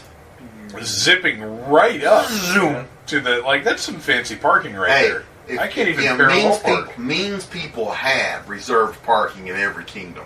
I like that Clytus You don't even is... need any guards. Yeah. Right. He's so confident. And they all park when he Yeah. He's so Yeah, confident in the power of Ming. Love this too. It's like, you will be liquidated for treasury. Or keep moving. For the treasury. treasury. But yeah, that's another little subtle bit of storytelling, is that Ming's grip is so tight that Clytus is just like, I'm going to walk amongst these dozens of people. Even Darth Vader Without takes fear. stormtroopers with him. Yes, Right, exactly. Absolutely. He's like, fuck, I got this. He's got a special kind of swagger. I think she found it rather enjoyable. Boom. Oh, Don't talk man. about my girl that way. Oh, tag Oh, team. oh. Probably the most gruesome thing in this movie. For sure. I am surprised he didn't make a spiked joke. Ugh.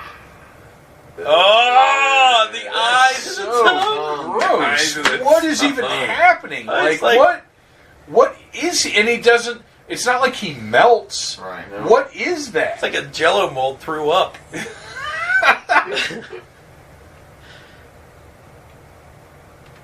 He has shown us the way.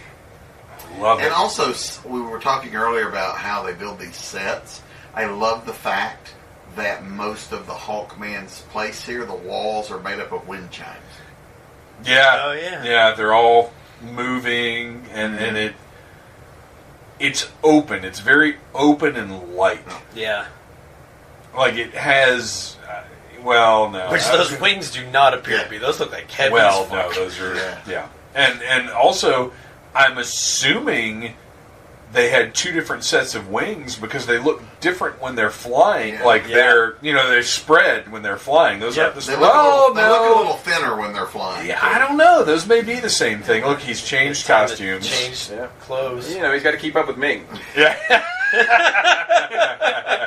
You also find this kick-ass belt that makes him look like the world heavyweight champion. We'll need I some love, rope I love and a this plan. curtain. We're going to parachute 50 miles down to Arborea. And they're all like, yeah, okay. Sure, no problem. He's hoping that it's just the same physics as Earth, and you'll hit that maximum velocity and never go beyond it. Now, and you were talking, too, about how Clytus just shows up on his own. Ming goes down now to the Hawkman place when it's just 4 people there and takes guards. Right. Well, Because he knows his man has been killed. Yeah. and Well, that's I think Ming, too, is not stupid enough to realize that most of his subjects would kill him if they had the chance. Oh yeah, he knows he's hated, and I think he takes delight in that. yeah, he enjoys it. I always like scenes in these adventures where you get one-on-one the hero and the villain. It doesn't happen enough. No, it doesn't. And I relish this scene because it's just one-on-one time with these two guys. Well, and again, talking earlier, we were talking about how the CGI stuff and the creativity. Now you can just have everything's just going to be a crazy fight scene because you can make it a crazy fight scene. You don't need the actors there. You just throw it all into the computer, and you're like, well, they don't have to talk. We can just we'll have them beat the shit out of each other, and that'll be more exciting. And it's like, maybe slow that pace down a little bit. Well, in terms of storytelling, too, this is a very important scene because this does show part of Ming's hubris that he assumes that everybody's like him. Right. That if I offer him a kingdom, I've got him. Right. Well, it's and worked for everybody also- else, right? It also solidifies Flash's status as this guy that all these people are going to follow, because Ming, it's just like in wrestling when you want to put your opponent over. Ming is putting Flash over right now. He's showing by making this offer to Flash that he considers him a threat. If we didn't have this scene, the rest of the movie where they're all following Flash into battle wouldn't work. Right. Well, and I'll go a step further. Not only character-wise is he putting him over, but acting-wise he's putting him over. Max is, look, no offense to Sam, but Wait, are you saying Sam Jones is not in the same acting league as Max von Sydow? If you look at Sam Jones's face right now, you're seeing the entirety of his range. yeah. Whereas what Sam should have been doing was taking mental notes. Right. What is this guy doing? But, just like with wrestling, a lot of times the best wrestlers are guys who make the others of the opponents look really good, and If this was Chris Jericho and Chris Masters, this would be, you'd have the same thing going on. Jericho would have us believing that Masters was a threat to Jericho. Yep. Yeah. Good. And the Master Lock is a real good finisher. and Ming, as Max plays him, Ming is also quite charming. Yeah. He's in an evil way. Oh, he has an alluring sensibility to Yeah, him. yeah. You're like, I kind of want to hang with him, but I also think he's going to kill me. But you can understand how he was able to Come to power. take over. Come to power. Absolutely. You know, you can't do that just by being a He thug. has big charisma. He wasn't some Weasley senator that came to power. Like, he shook hands, he kissed babies, he charmed ladies. Like, however he came to power, he's more like a George Clooney meets Attila the Hun. Alright, when we cast a remake.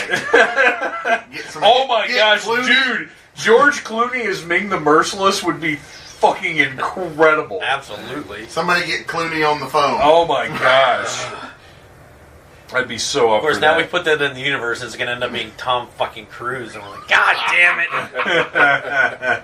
Originally, part was written for George Clooney, but then... Do we have a modern day? Granted, I think Brian Blessed is still alive. He's still alive. Yeah, They're yeah. all like I said, everybody's still alive in the Do cast we except have for a those two. modern day equivalent of Brian Blessed? No. Brian Blessed. He is, We really don't, he is do we? unique. Yeah. We love him. We got some over the top guys, but they're not as endearing. Can we get Braun Strowman in the acting classes? Braun Strowman as Voltan, man. That would be a tremendous WrestleMania commercial for next year. Braun Strowman as Voltan. Kevin Owens as Ming. Who's our most white meat? We barely even have a white meat babyface. Daniel now. Bryan. Daniel Bryan as Flash. Who's our Prince Baron?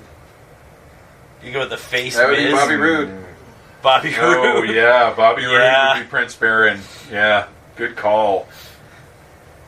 Charlotte would Dale be Dale. Arden's a tough call, but yeah, I guess it would be Charlotte. Just because she has the clothes. No, Aura would be Charlotte. Well, it depends on whether Charlotte's a heel or a face. Yeah. Here's your famous line of what they're called. Oh yes, yes. Mongo people. Here it comes. Mongo person, you. You're you damned Mongo person. That's so good. Oh, I love it. Look, I know Ryan and Derek were enjoying scenes from Final Dead, but this gets my vote, to be honest. This is the sexiest thing in this movie. Yeah, this is a tremendous golden pillow fight. Whoa! Golden pillow fight. I need to jot that down. Oddly enough, Hey, this Monica. is the most they've both been dressed in this entire movie. Right. That's a good point. They have more clothing on right now than they've had any other time. Now, we joked earlier, too, that Tears is this movie's version of Martha. Yes. The great equalizer. We're on the same side. We're both crying. Well, here's the thing. They did establish during the throne room scene that Mongo persons don't cry. Right, because they're not weak. But Dale doesn't know that. Right. So, we'll let it slide.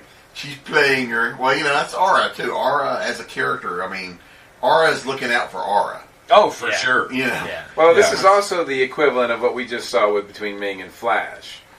She's offering Dale the chance to kill Ming. Right. And she's like, no, I gave my word. I'm not going to do that. Yeah. I'm too good. I'm Actually, much of the straight of the arrow. Yeah, And I'll there's tell a you really what. good line here. This is what makes us better than you. Yep. Yeah, she just straight up says it right Keeping there. our Just word. keeping our word is one of the things that makes us better than you. There are a lot of things. There's a lot. There are 1,001 things that make us better than you. This list goes on. Yes. Starting with, we don't actively encourage drugging Even people though that right now sex- you are successfully destroying my homeworld. Yes. Yes. I'm going to take the moral victory. And really, the science of that is that if this were actually happening, the world would probably already be toast. Yeah, there would be no 6 or 7 hours away from right. Yeah, the moon's Yeah. close enough. We could. You can Well, touch it. but you can also say, when they said 14 hours from the Earth being destroyed, you could also consider it as 14 hours from the point of no return. No, they absolutely say No, just from Mike Gordon. from the moon hitting the Earth's atmosphere.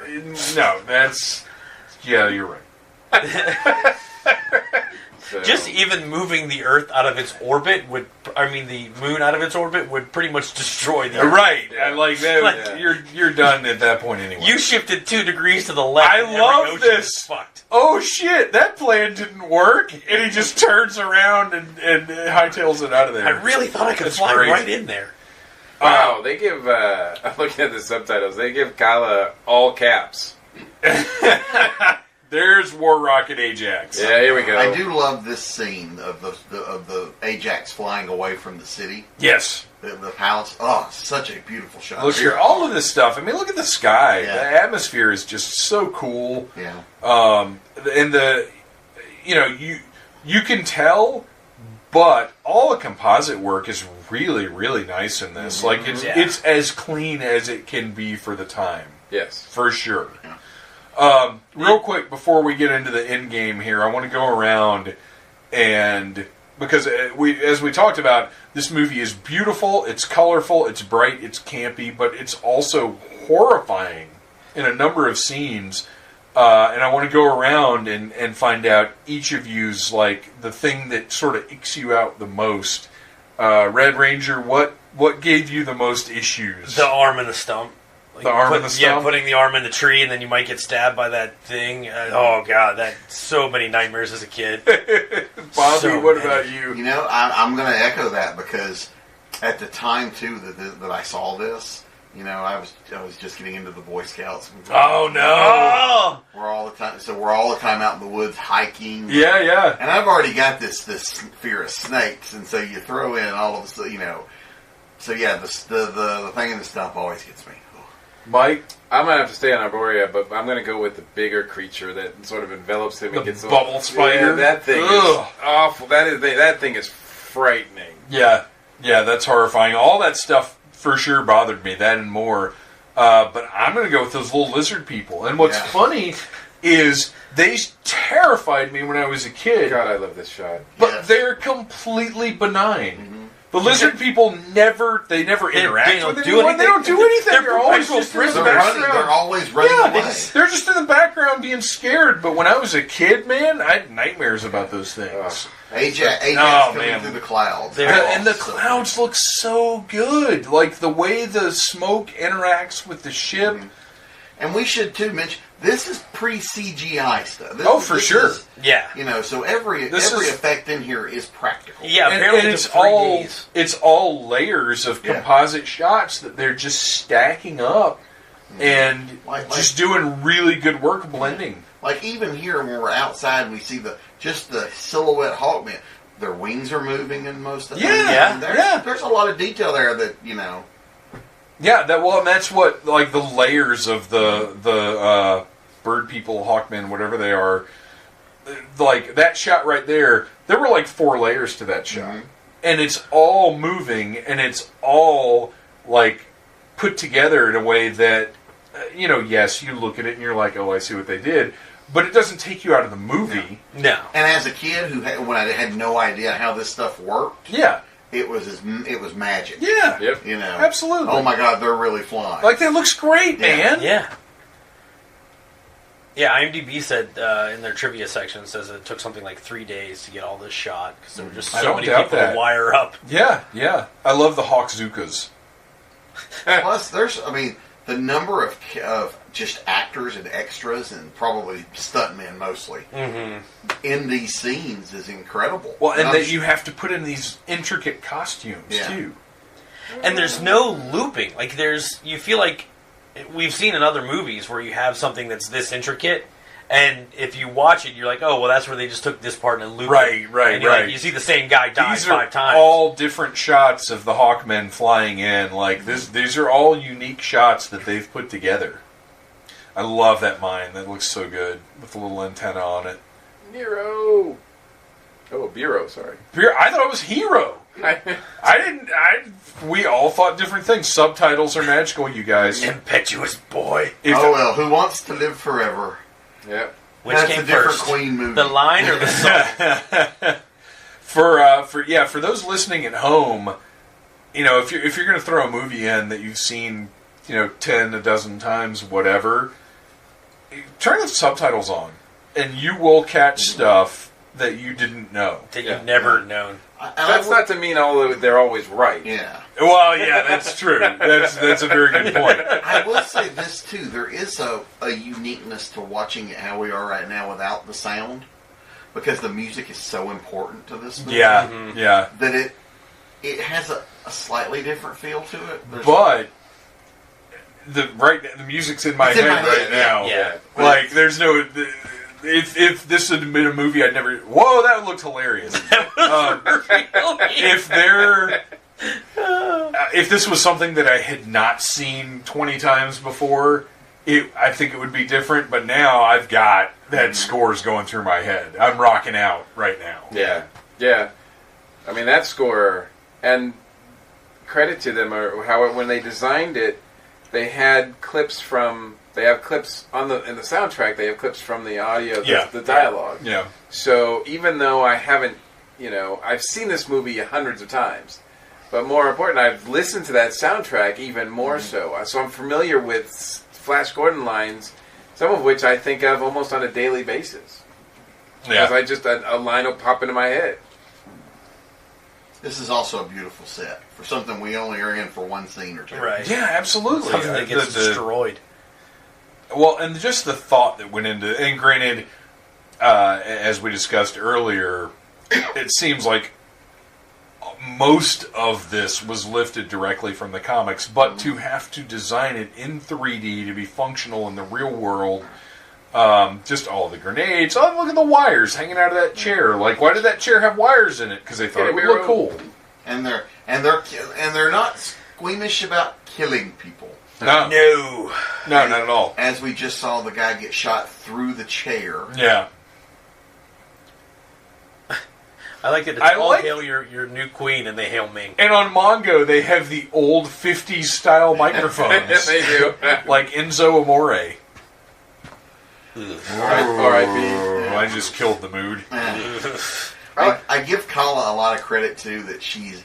When the scene we haven't got to yet, when she starts firing the lasers to try to... Oh, I dropped my cape. Yeah. Pick it up. Shy. Did I point out that these guys look like Shy Guys? This is pretty gruesome. Yeah! Because it screams like a rabbit. Yeah, dude, those things... Long live Flash! Who wrote Tell that? me more about this man, Houdini. I love how, too, she doesn't say anything. They think they're about to die. Right. That's because she's an evil demon woman. Area 77 What? Delta. That doesn't sound like the normal computer. Area 51. So many shoulder pads on Mongo. Lots of big shoulder pads. Well, it was the 80s. You're right. Well, but I mean, that It was comes from the strips too, though, doesn't it? All the ornate... I love you, will you marry me? We get our second proposal. But they totally sell it. They sell it. Not at the wedding. Everybody falls in love with this evil woman. Well, that apparently is her magic power and Flash's, because people fall in love with Flash immediately. Yeah. To the point where he's talking about Son, our children. Look at him. Well, I mean, yeah. It's the hair. It's the hair, Sean. really. It's the hair. I don't know. Look at the face too. Look, he's got the manly brow, the chiseled chin. Like, well, maybe not that face. Let's put Sam Jones' confused face to the side. Yeah. Why do all their Just buttons assume- look like Jell-O? Because that's awesome. We have Jell-O buttons on Mongo. I just realized every helmet has that weird sideburns thing. Yeah. Oh yeah, you're right. Because That's right out of the comics. Mongos, yeah. the pilots on the Caius's ship. Cletus? Cletus's ship. Yeah, Cletus is shit. That's the Dukes of Hazzard. Clytus. Roscoe. But even Space Roscoe. Even Ming, when he was wearing the had the things on it. That's right. So Dale in her wedding dress. So the third, technically, although Ming didn't actually. Ming didn't actually propose. He was just like, "I'm on. Right. We're doing this." Oh, Deep Roy's back. Deep Roy's back. And the bag people. All creatures will make merry. I love that. That's amazing. It's like you're at Panama City Beach with oh my gosh. Cheetah free admission with your wedding ticket. And that guy looks exactly like there's a G.I. Joe character whose name I can't remember right now that looks exactly like that guy who was just up on the screen. Bull Shannon from What? Night Court? No, what? Because he looks like Bull. No, he was like Destro's lieutenant. I can't remember his name right now because it was after I stopped collecting the toys. But it was like the same design. Look at the crazy shoulder daggers on her. I think, those will go right into the crown. And Ming's. Look at how smart Nikala is to cover the fact that, you know, we didn't kill Flash Gordon yet, but don't let Ming know. Yeah, right. Exactly. It's interesting because I think Ming is wearing the same thing he was wearing In the beginning. Yep. You'd think he would have fancy wedding garb. Rocket Cycle, that's what that thing was called. Nice. I need a rocket cycle in my life. Oh, what I was going to say earlier when we were talking about the toys, I would be okay with Funko doing their current 3 3/4 inch style, or Mezco's 112, or if somebody wanted to do Mego style ones. Okay. I think if Figures did a Figures Toy Company did a series of them. No, well, Biff Bang Pow 'cause they do. did. I don't know if they did the 8-inch retro style though. But I would, if they did like Mego style but nicer, like NECA does with the horror ones. Okay, yeah. That would be really, really cool.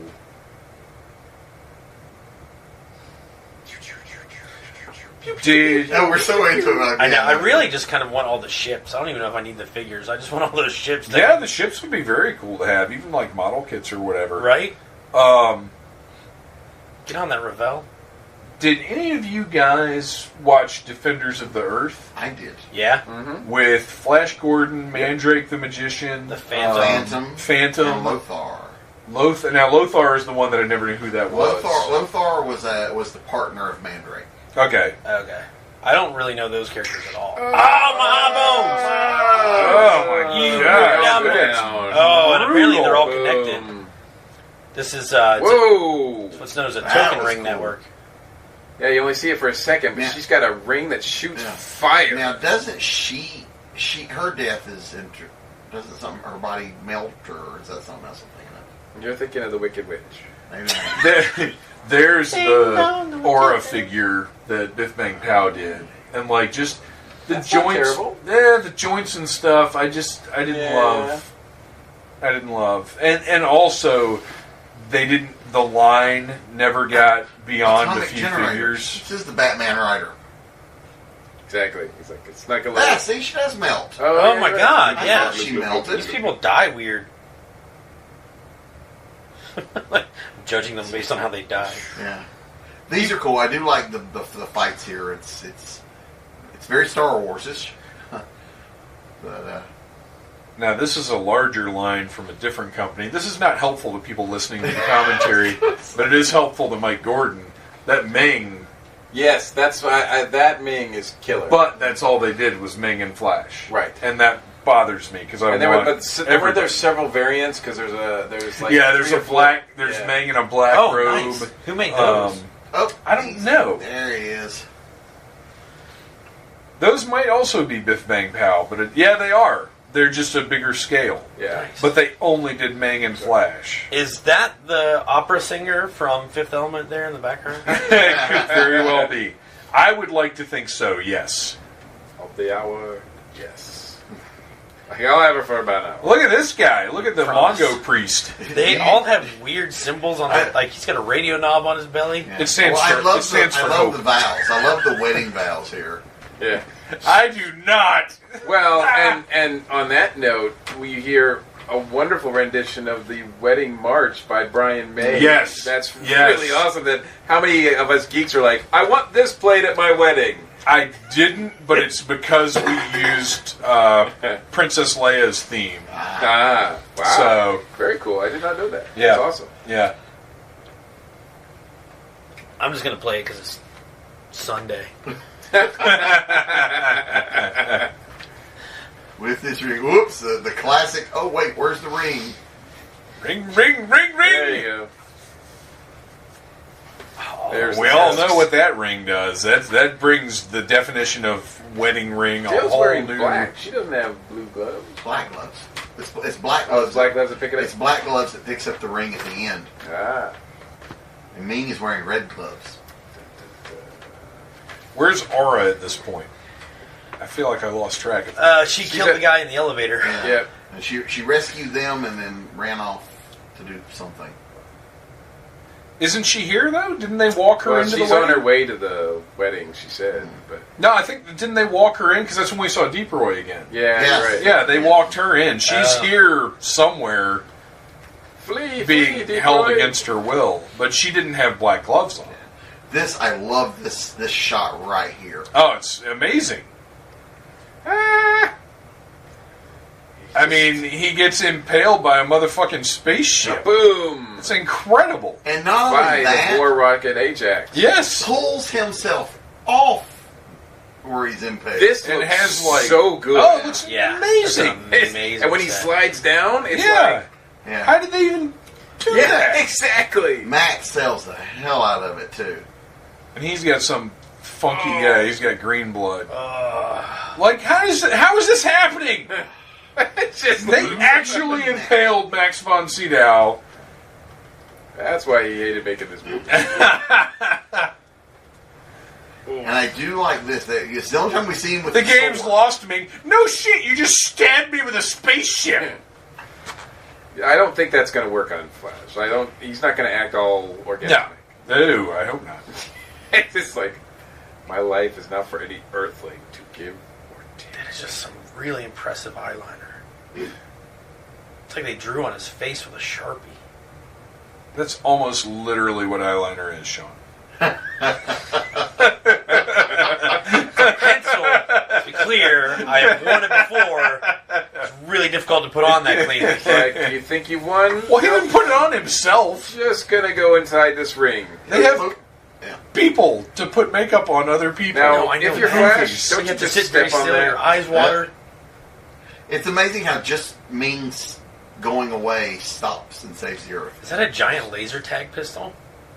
It Sure. was on a stand when he pulled it. It was like a machine gun. When There's Widget. She's wearing black gloves. he's wearing black gloves, and see nobody else around him has gloves. Yeah! Stop motion for no reason. Ming is dead. Apparently, they didn't know how to I end love the that. scene. I love that. I've never noticed. I've that never before. seen it before. What, Yeah, Ming is there's dead? Ming is Aura. dead, yeah. Yeah, I noticed a lot of this stuff when we saw it on the big screen Yeah. last year. I was like, wow, look at all this stuff that's like there are some graffiti artists in manga. Well, you know, another thing, though, is watching it on HBO or whatever, you're not getting this full picture. Right. The Yeah. sides would have been cut off. Well, Right, well, yeah. So, until I got that DVD copy, I didn't even see the full picture of the movie.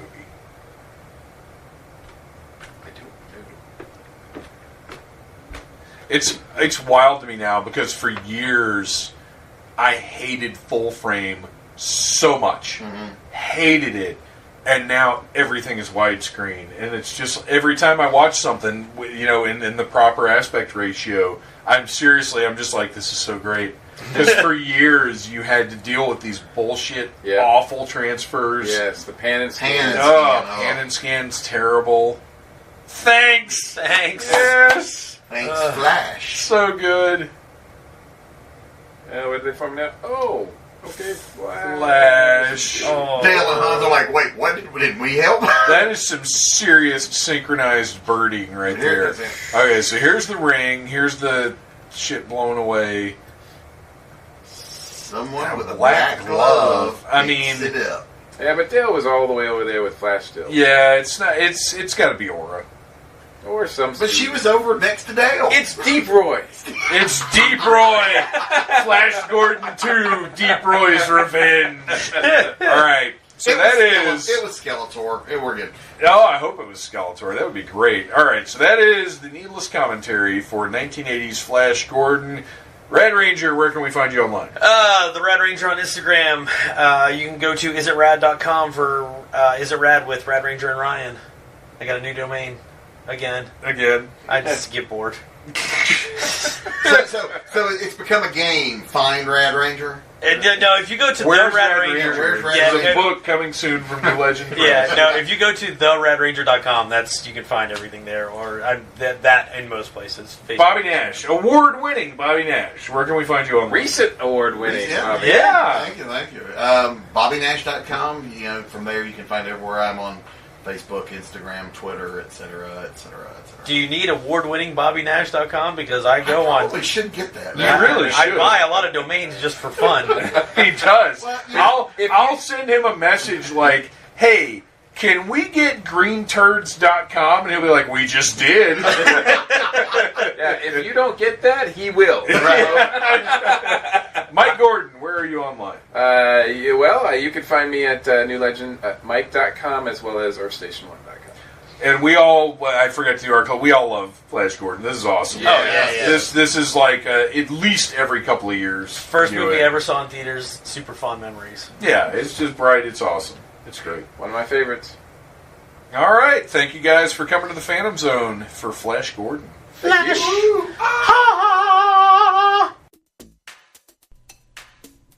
Okay, can I give you guys a little trade secret? So for you, like an hour and 30 or 40 minutes or however long Flash Gordon has passed. For me, I'm still sitting here in a pool of my butt sweat less than 30 seconds from the last time you heard from me in the intro. Because I decided, because usually what I'll do is produce the whole show and then go and do the outro over the track you're listening to right now, which is a track called Procrastinate by Lace Exoflex. Go check them out at laceexoflex.com and just do the thing. But now I'm so desperate to get this fan back on and cool myself off that I was like, I'm going to go ahead and record the outro right now, and I'll just slide it back to the end of the show after I've pasted everything together and done the best I can. Please visit needlessthingspodcast.com. Check out the articles we have up there several days a week. We have commentary on pop culture dorkery from myself, from Needless Beth, from Jerry. Every once in a while we get a little something from Devlin's Domain, some horror movie that is the type of thing that would get your computer seized by the FBI. All kinds of stuff throughout the week, and then every single Friday we post a new episode of the Needless Things podcast. Next week, I have no idea. I don't know. I think I've got an interview coming up. It certainly isn't another commentary. That won't be for 2-3 more weeks, maybe. I've got to figure out what's going on, you guys. I have no idea. I'm sweating so bad I can't think. So go to needlessthingspodcast.com. Check out the big Amazon box in the top right corner. Go buy some stuff. Help us out because I love you guys. Thank you for listening to the Needless Things podcast. You're the best. You can find the show on iTunes, Stitcher, Downcast, or in the ears of a Trader Vic's employee. Love you. Mean it. Uh-huh.